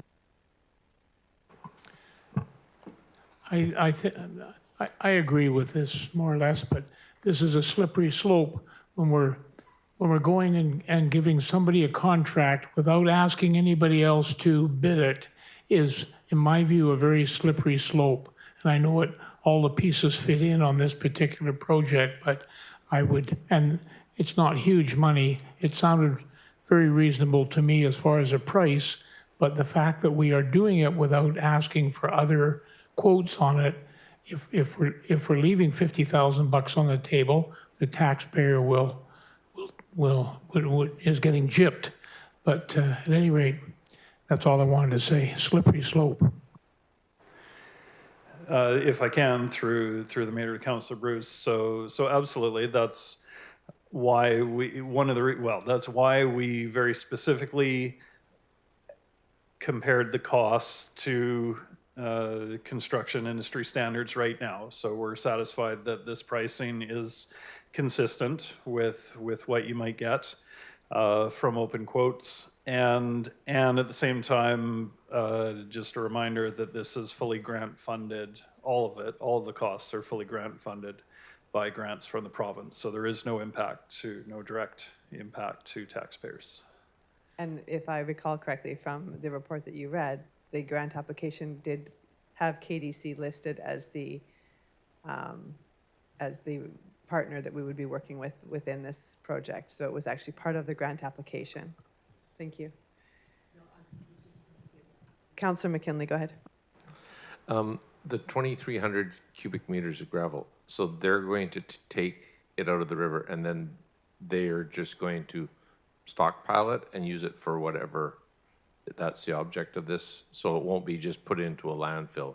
It will be probably repurposed or reused. Okay. Absolutely, through the mayor to Councillor McKinley. Absolutely, it will be reused and is considered valuable as clean, well-washed gravel.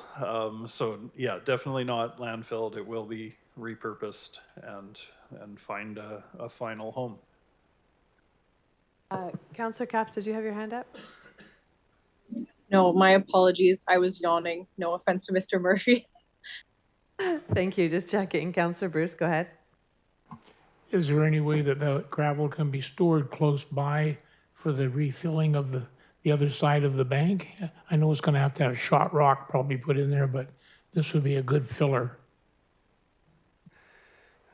Through the mayor to Councillor Bruce, so that was asked, could the gravel serve a purpose on the opposite bank or further down where North Cowichan is doing some work, and it's just not the suitable material. It would just wash away again. I know what you're suggesting is as a backfill material, but we're potentially years away from knowing what method we'll be using and getting the funding to actually do work to reinforce the dike. So overall, this is the best solution is to have it be repurposed by Cowichan tribes. Thank you. And with that, I'm going to read out the motion. The council award the contract for Rotary Park Riverbank Erosion Gravel Removal 2025 to Cowichan Development Corporation for the amount of $126,000 plus construction contingency plus time and material costs for invasive species removal as outlined in the July 28, 2025 report of the Director of Public Works and Engineering. Is there a mover and a seconder? Are there any further discussion? All those in favor? Motion carries. Thank you for your work on this and the ongoing work of this challenge. I know at the regional district table, I believe it was, I want to say at least a year, maybe 2 years ago. They all kind of blur a bit now. But there was a motion around the Chemainus River that, and I think it actually ended up going to UBCM maybe last year, to start to tax the upstream challenges that are actually causing the issues. So whether that's deforestation or other impacts that are happening, that there's a tax to go towards projects like this so that there's a constant fund available.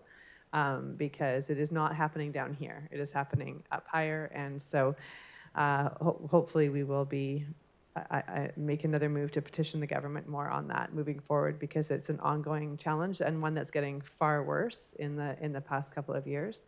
It's actually quite frightening in spaces on the river. So I just wanted to remind people of that. And we'll move on to reports of committees. And so we have the Accessibility Advisory Committee recommendations, and I'm going to go to Ms. Hodgins and then to Councillor Newington to read the motion when we are ready for that. Thank you, Mayor Staples. So this is a progress report on the city's accomplishments on the 2023 Duncan Accessibility Plan. The report was considered by the Accessibility Advisory Committee on June 24th, and the committee recommended that council receive the report for information. The Accessible BC Act requires that the city have an accessibility plan and update it at least every 3 years. The city has made significant progress on the 2023 action items in the plan, including several policy updates and accessible park features like the Macadam Park rubber surfacing and Friendship Square, accessible features including the fountain, tables, and accessible stage access. So staff will consult with the Accessibility Advisory Committee on a new edition of the plan before bringing it forward for council consideration in summer 2026. Thank you. Thank you, Ms. Hodgins. Councillor Newington, would you like to read out the motion, please? If there's anything you'd like to say about the work that's being presented as well.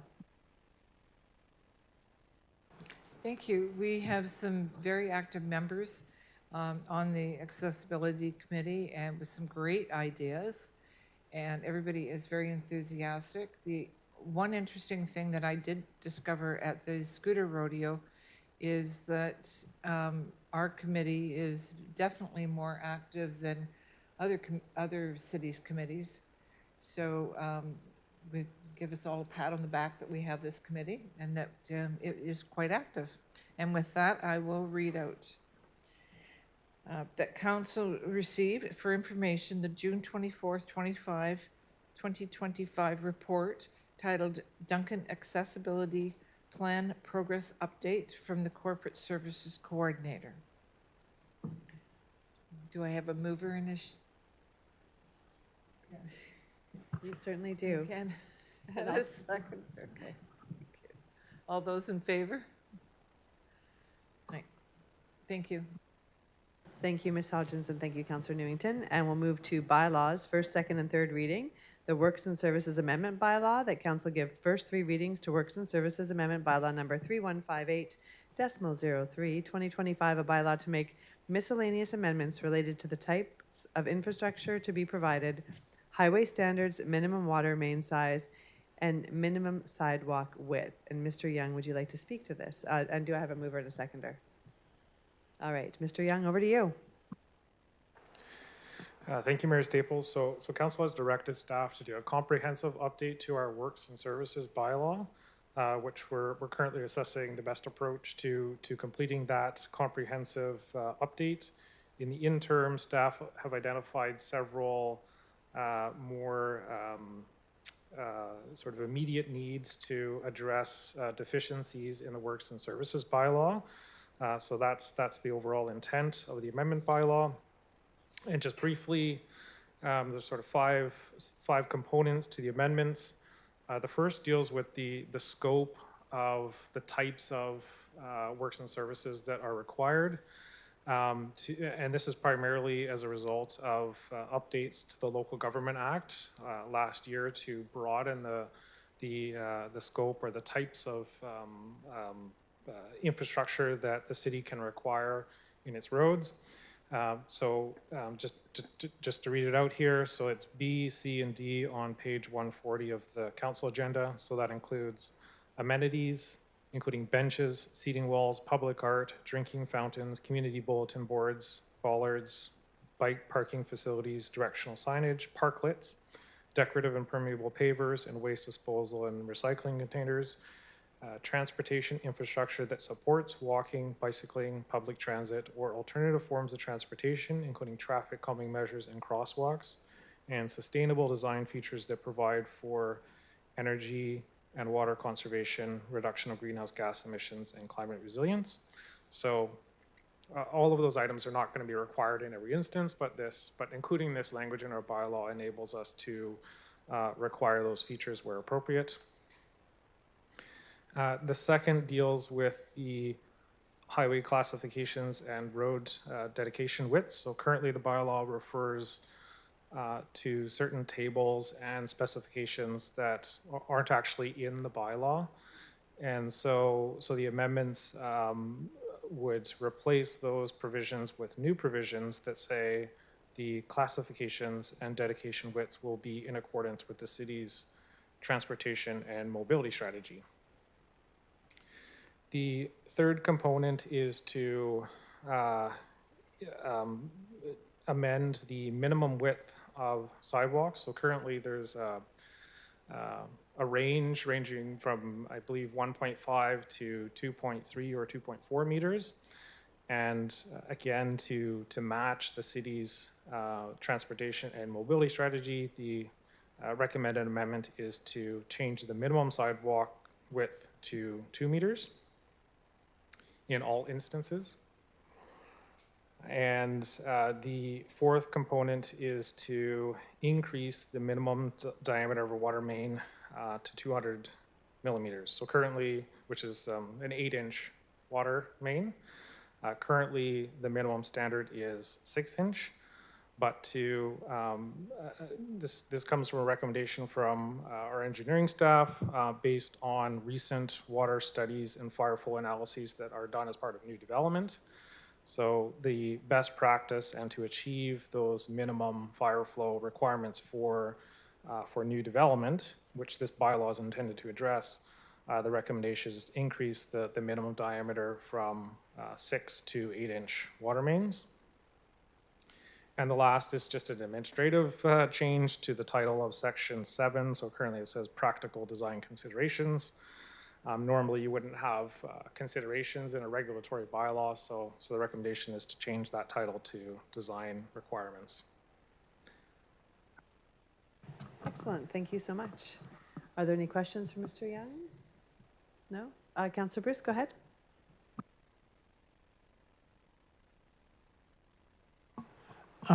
Thank you very much. Thank you, Mayor. When we're replacing roads and we're doing infrastructure work, and we get to a place that is 6-inch water main, we want to replace it with an 8-inch water main because it's all open and we're doing it. Can it still have 6 on either side of it? If you know what I'm saying, is that for pressures and so on, does that work? Or do you have to go whole hog? Through the mayor to Councillor Bruce, so it's very situation dependent, and we do a fire flow analysis for each development, and that includes that consideration of what are the existing mains on either side of where the developer will be increasing or upgrading the water main along their frontage. And there are cases where the developer is required to upgrade the water main further past their frontage if there's a fire flow concern. At the same time, we also have funding set aside for circumstances where it makes sense for the city to upgrade a main in the surrounding area of a development while the road is open, while a construction contractor is there, if it's not the developer's requirement, but it makes sense for the city for the long term to do the construction at the same time. So it can go either way. It can go any of 3 ways. It can be fine, left with a 6-inch to an 8-inch to a 6-inch, depending on the analysis. It could be the developer who has to go a bit further, or it could be the city who comes in and takes advantage of the construction already happening there. All right, thank you. Councillor McKinley? So if it meets all the fire flows and everything else, they still have to replace it to 8-inch? Yeah, that would be correct. So one of the options we have in the bylaws, subject to the Director of Public Works and Engineering, is if the proposed development can be serviced by the existing main, we might take a cash contribution for upgrading to an 8-inch line in the future. So when the city does a capital project, it's likely in one of those redevelopment areas that we're going to replace with an 8-inch line. So it would be a financial contribution rather than the developer replacing that section of main in front of their property. Thank you. Any other questions?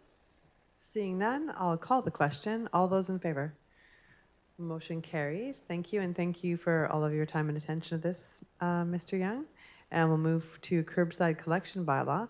that council adopt curbside collection bylaw number 3256, 2025, a bylaw to establish automated solid waste collection service in the city of Duncan. And we have Mr. Murphy. Is there any questions for Mr. Murphy, or would you like to say something about this, or is it straightforward? How do people feel? Mr. Murphy's there. Any questions? Everyone okay? You have a question? Mr. McKinley, Councillor McKinley has a question. There's been lots of questions regarding getting rid of the plastic or the bags. And do you know if they've actually come out with something that is similar, not a paper bag that rips and falls apart? And people don't want to be putting it just into their bins openly because it just builds up, and when you got to clean them out, where do you clean them out? You don't want it cleaned out and put onto this road and that. But that was one question, was that, well, I'll just wash it out on the road. I says, don't do that. But is there a way, and when does that come into effect? Through the mayor to Councillor McKinley. So first, in terms of the bylaw that we have to approve this evening, this is just the final reading and adoption of all the various pieces and components that we've talked about with the program leading up to this. So there's nothing new in this reading of the bylaw. Yes, the question of plastic bags, compostable bags. So specifically compostable in quotation bags in the organic stream. So first and most important point being, it's not us, it's not the city who is driving this, it's not staff, it's not council, it's none of us. This is an industry problem. This is a regulation problem. The problem being that, and this is my limited understanding, is that to use the word compostable, the companies are essentially, that's based on laboratory conditions, right? Perfect world, perfect conditions, it decomposes in a lab. That doesn't mean that it actually decomposes that way in reality in a compost facility. And most, if not all, of the compostable bags are actually still made of plastic, just put together in another way. So you end up with microplastics or tiny little plastic fragments, which is terrible for compost. So it's a labeling issue, it's a regulation issue. The regulations need to be strengthened in terms of what can be labeled as compostable, because we would all like this option, including myself. I'm dealing with this right now, and so the options are, none of them are ideal, but the options are newspaper. You can line your small your kitchen scraps container with newspaper and several layers of newspaper and even a paper towel layer on top of the newspaper. That's probably the best option that exists.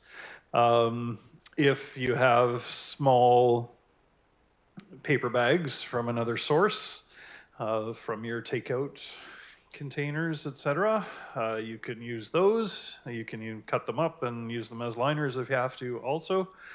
In terms of what's on the market, I've been looking myself, and the only thing I've found is it's a nature-based brown paper bag with, it has some heft to it, and it works great, but it's pricey.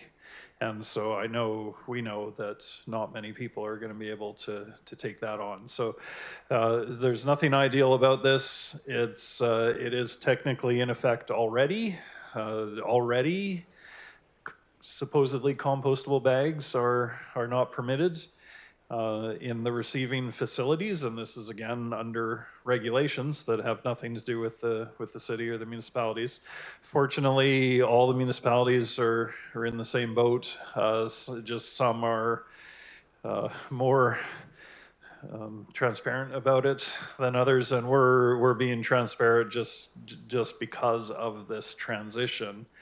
We want to make sure that we have the rules laid out while we're providing information on the program as a whole. So no ideal solution, and hope that the industry can, and whether it's the province or the feds, can figure out proper regulations and proper labeling, and so that we can have an easy solution again.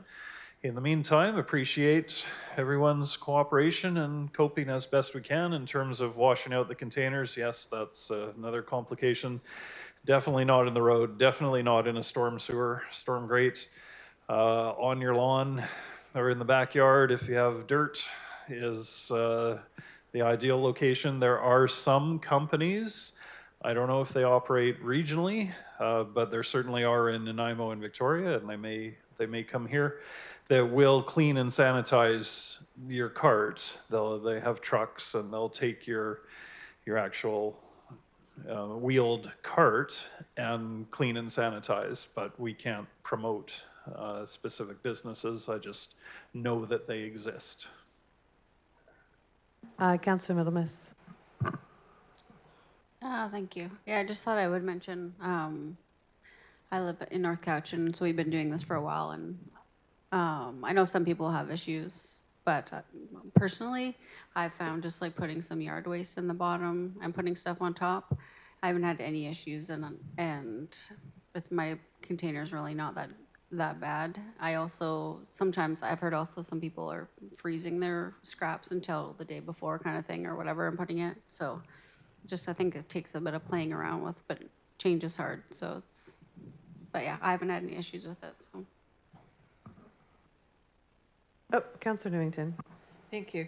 I totally agree. I don't have an issue. I haven't been using the plastic bags for some time now.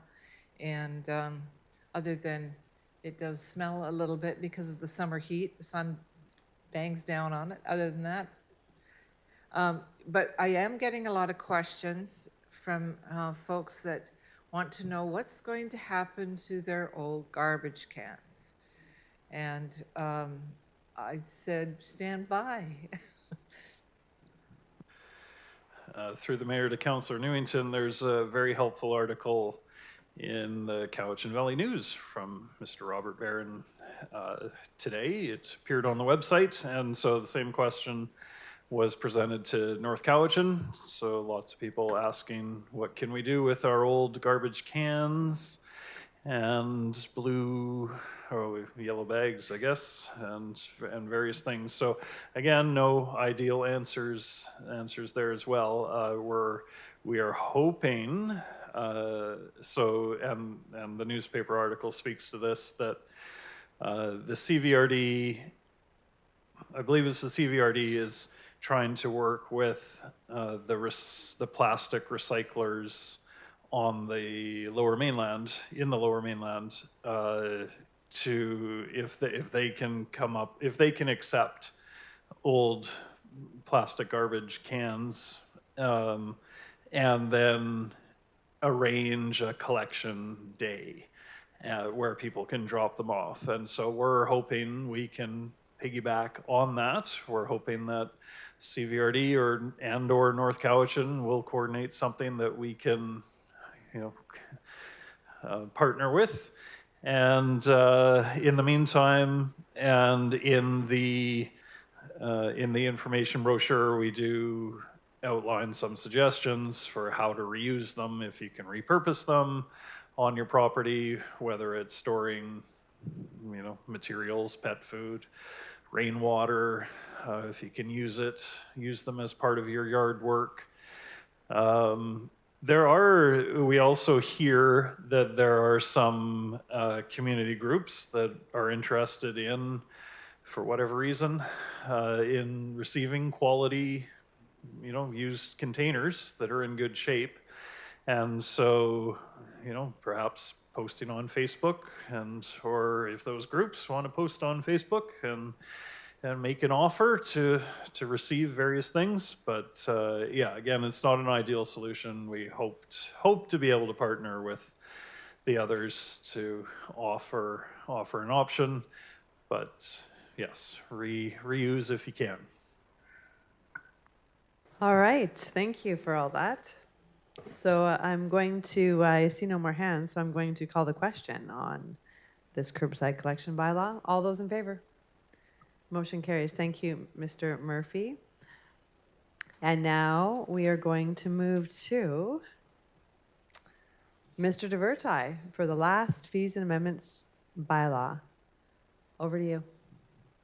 Thank you, Mayor Staples. This bylaw is also for adoption. This is for two prongs. It deals with some changes to fee structures for the access to records fees. Staff had undertaken a review of the fees for records currently listed in the fees and charges bylaw. There was a bunch that were for flat fees for records that are freely available, and so rather than having some flat fees, we can now utilize the charging by the copying fees as set out in the sort of maximum fees for the Freedom of Information and Protection of Privacy Act. So we'll use those instead of having some flat fees in our bylaws.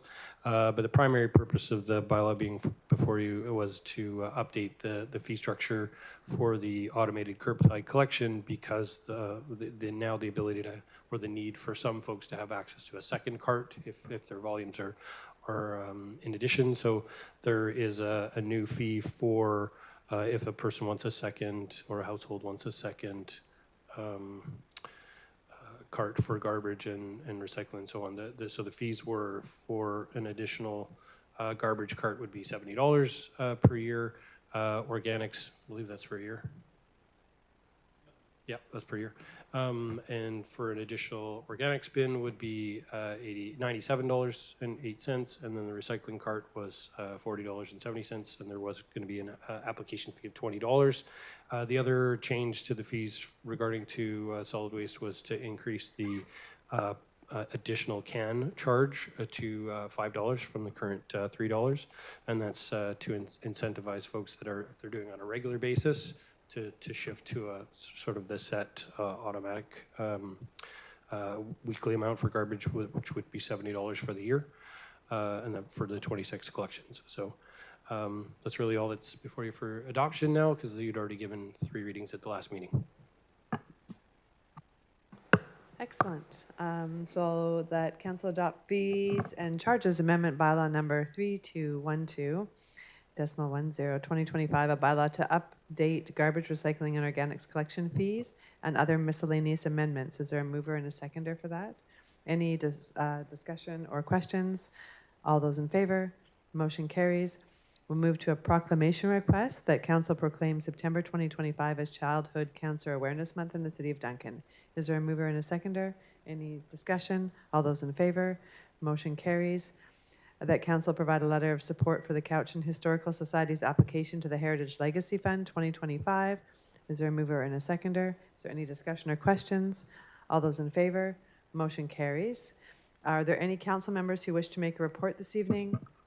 Councillor Bruce, Councillor Duncan, Councillor Newington, going once, going twice. Okay, we'll start with Councillor Duncan. Or sorry, no, we won't. Councillor Bruce, and then Councillor Duncan.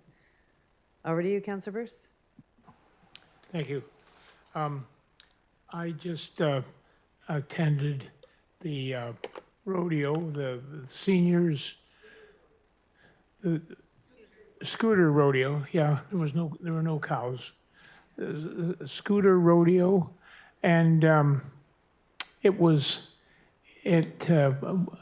to say, was not well attended. There were 6. I think we had 6 people that got involved with their scooters and so on, but I think we could probably do a better job of attracting more people later on.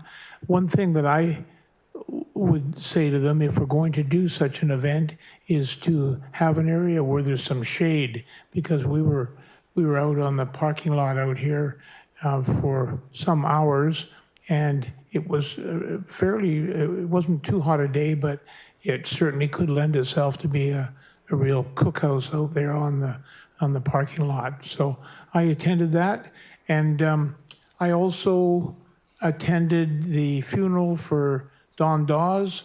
I think he's probably known to everybody in this room. He's an old pal of mine, and he passed away a week ago or a week and a half ago, and we had a service for him at New Life Church. So anyways, I attended that, and and I miss him very much.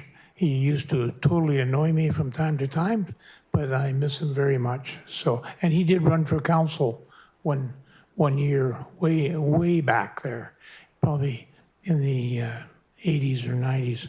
And anyway, Don Dawes has gone. So that's all I have to say. Thank you. Thank you, Councillor Bruce, and sorry for your loss and for the loss of the community. I hadn't realized that he had passed, and thank you for sharing that information and for being there. Councillor Duncan. Thank you, Your Worship. I attended the CVRD meeting on behalf of the mayor.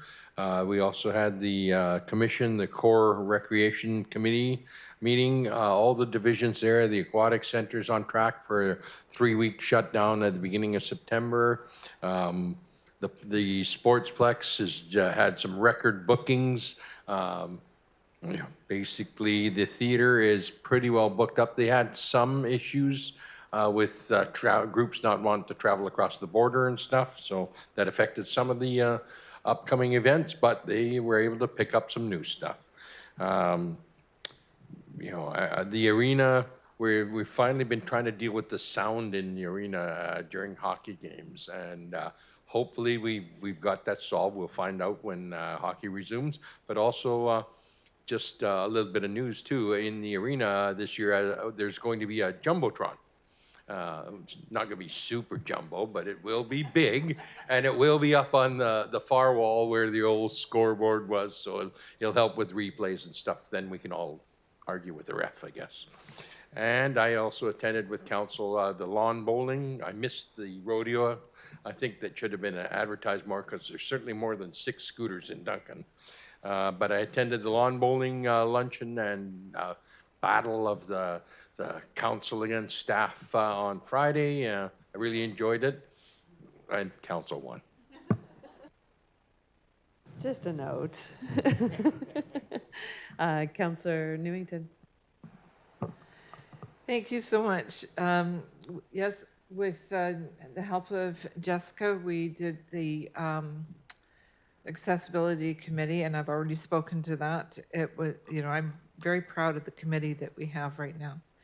I attended the Canada Day celebration out at the Forest Discovery Center, and was there with a lot of other dignitaries and some nice bagpipe bands. I really like bagpipes. I think it's the kilts that I like as much as the bagpipes. They looked all so smart in their kilts. It was very wonderful.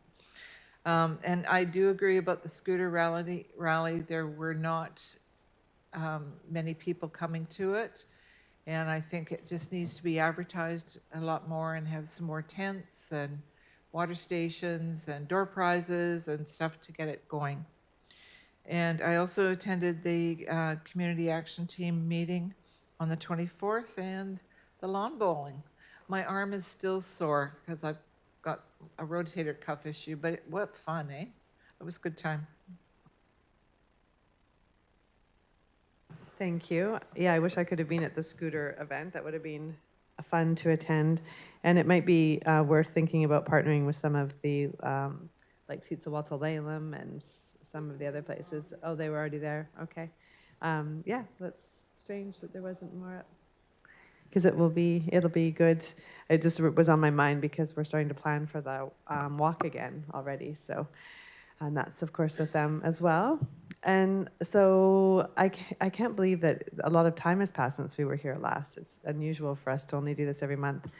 I'm just going to pick a few highlights because there's been a lot that's happened.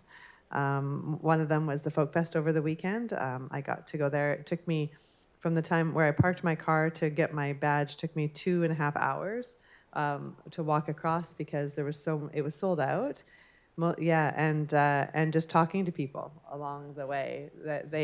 A friend of mine was emceeing that hasn't seen me in years and yelled out very loudly that I was there, and it took a long time to get past, which was great because it's important that we're out talking to people, and it's a really good venue to see people you don't always see downtown. So, but it seemed to be very well organized, and they've undergone a lot of changes, and they're just sort of coming into another new time. And I think with was it the Courtney Festival that shut down? Is that correct? That ended, the folk festival? Yeah, they shut down. That there just seemed to be a lot of people too from out of town and different people that I didn't see and recognize. So, but yeah, it was good to be there. On Saturday, this past Saturday, I was at the Shawnigan Lake Museum reopening, and I was there actually as ICE teacher, but also always as mayor wherever I am in those situations as well. And Chief Daniels was there, and other members of Cowichan Tribes Council and staff. And they're they're looking at not just colonial history, but also looking back at history, pre-contact here, and having those discussions and starting to incorporate that into their new museum. So it was a really well attended event and a great event. Today I was at the Watershed Board meeting through as a director of Cowichan at the CVRD, and they had it in Bright Angel Park. And it was great. We did a scavenger hunt and a bunch of different things, just learning about, the invasive species and different systems on the river. And Councilman Lewis was laughing because I climbed a tree while I was there, and for some reason, I don't know why that's funny, but I just wanted to see if I could do it, and it was a very climbable tree. It was like a beginner tree. It's been a while. And it was like a training tree. Yes, it was like a training tree. And there is no why other than I wanted to do it. So, but yeah, it was really well attended and good. And again, just, hearing about information about invasive species, but more particular in that area, a lot of the native species to here, and how important it is that, how things grow on the river and how that can tell time on the river and how much the river has changed. It was really interesting. I also went lawn bowling and was on the winning team. Not that we're competitive here at all, but we actually all are. If you've ever played wheelchair rugby with Mr. DeVertai and Miss McWilliams, you know that it is actually extraordinarily competitive, even when we're just trying to play for fun. But always great. And yeah, and just thanks to the Lawn Bowling Club for offering to do that. And Ms. Hodgins, you have found your calling as a lawn bowling star, I hear, and saw. And thank you for all the organization around that as well. The Duncan Days Parade. We were in the parade. There was 4 of us that attended this year. And we walk in the parade. We don't drive in vehicles or trucks or anything in the parade. We walk with the people. It's like one of our things in the city, which I like. It's nice to interact with people. We do need to step up our game, though, but we did have flags this year. But we say that every year, and we did. We had flags and a wagon this year. Next year, we need to probably just a couple more notches, maybe, would be good. Not get put behind an old car. And not get put behind an old car, and I will not make or share any of the jokes that I shared that day. And it was a great day, excellent event, well done. Duncan Days was, always is great. Lots of people again this year. And congrats to the DBIA for all of their work on that. And the 39 Days of Summer, of course, is on day what, Councillor Duncan? 32. Day 32. So I've attended a number of things. I actually saw the CVRD chair perform today, which was great. Director Segal, or Chair Segal, and her husband performed, and I was only there for 15 minutes, but it was fun to see her up there performing, and they were very funny the way that they did everything, and kudos to Long John and his team for all the work that they do on that festival. It's incredible. It brings out a lot of people, and there's been a lot of positive social media, which I can't believe I'm saying, but positive social media about that event and about the impact that it has on people. And I had a number of people while I was at other events talk to me just about the vibrance of the city, and and that's a huge part of it, right? But also the park downtown and all the beautification that's happening, and just all the things that we keep doing. And we got a excuse me, a compliment from a planner.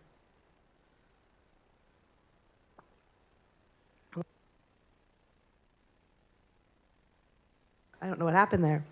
From a planner outside of this area. So kudos to everyone, because, you guys are pretty quiet when you go to other places. But Yeah, I was specifically told that how relevant that was, that it was a planner from a large city. Just really impressed with the work that's happening here. And also that there are things that happen in the city. There was an assault in town, which we've all heard about, and I don't have a lot of details. I have a lot of calls to return and talk about that. And you know, those events are tragic for people that are impacted by them. It's terrible that violence happens in any form, anywhere. And it also does not mean that this is not a safe city. And so we have to remember that, you know, there are plenty of other stories, the opposite of that. And I think the sensationalist of some of the way that things are presented, I'm not trying to ever minimize what happens to people and the impact that it has on people. And at the same time, that's not the only thing happening. And it's portrayed and was portrayed, unfortunately, in this article, which has happened, you know, anytime something happens, as, you know, sort of telling a completely different set of realities about the city. And our city has problems like every city does. And we also, you know, we have a hard team of bylaws and RCMP and others working like all the things that I just mentioned, to create safety, to create community, because that's the best way to actually do that, is by making sure that there are people outside, that there are people walking around the streets, that there are eyes everywhere, and all of us being out connecting, you know, with our city and actively using the facilities and the spaces in it actually do help to create safety. And I hope a strong recovery for the people who were injured in that really tragic event. Also, I just wanted to mention the fire too, to thank the firefighters who were fighting the fires up by on the river that were successfully, I believe I got a notification that are successfully out now. And that's pretty scary when, you know, it was up by Gwen's, I heard, in that whole area. So I haven't been up there, but just a reminder to be really careful when we are out there. It's something that makes this, you know, it's a huge part of what makes this community loved by all of us is nature, and we just need to really be extra respectful of it when we're out in it.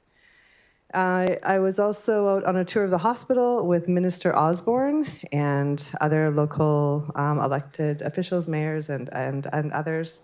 It's phenomenal to see the difference in just, I think I was only there a couple of months ago on a tour, and it's just phenomenal to see the difference every time you go and see it taking form. And what an incredible gift that's going to be to people in the future. You know, to be able to give birth in a place like that would be incredible. It's just set up for care and for community and connection in every single place. But, you know, having gone through that, it just would be such an incredible, the way that they've done that, working with community to really develop those spaces, and also for death and dying, and for all the other, you know, places that people go through. They've just put so much thought and care into it, and Indigenous foods for community and cultural safety, and yeah, it's incredible how that's coming together. And I was also at the RCMP Tribal Journeys dinner with Cowichan tribes, and that was also an excellent event, and getting to hear sort of some of the stories of how that event happens every year and how it connects to Tribal Journeys. I went to the protocol as well, and Cowichan tribes were amazing hosts, as they always are. And I wasn't, unfortunately, here for yesterday when Tribal Journeys came through in Cowichan Bay, and just wish safety to everyone traveling now down to the States for Tribal Journeys.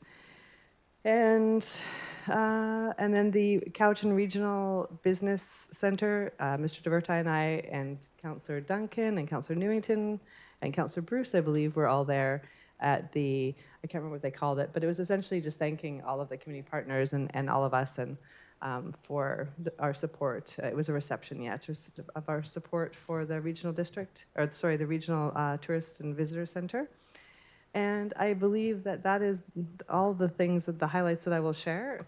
There's much more in a month, but yeah, and looking forward to next month because it's a bit of downtime, and then we get back up with meeting with ministers and UBCM and all those things to try to shake things up a bit and bring more supports into our community. So that is it for my report this evening. And thanks everyone for a great night. That's not quite over yet for us, but we'll go into question period. Is there any questions out there?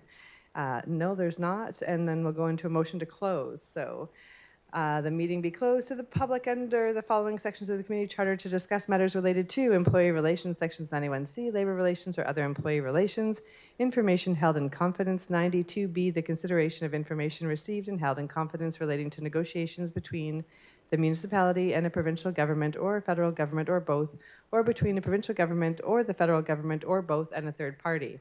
That is something right there. And so we'll take 7 minutes and we'll reconvene and lock the doors and away we go.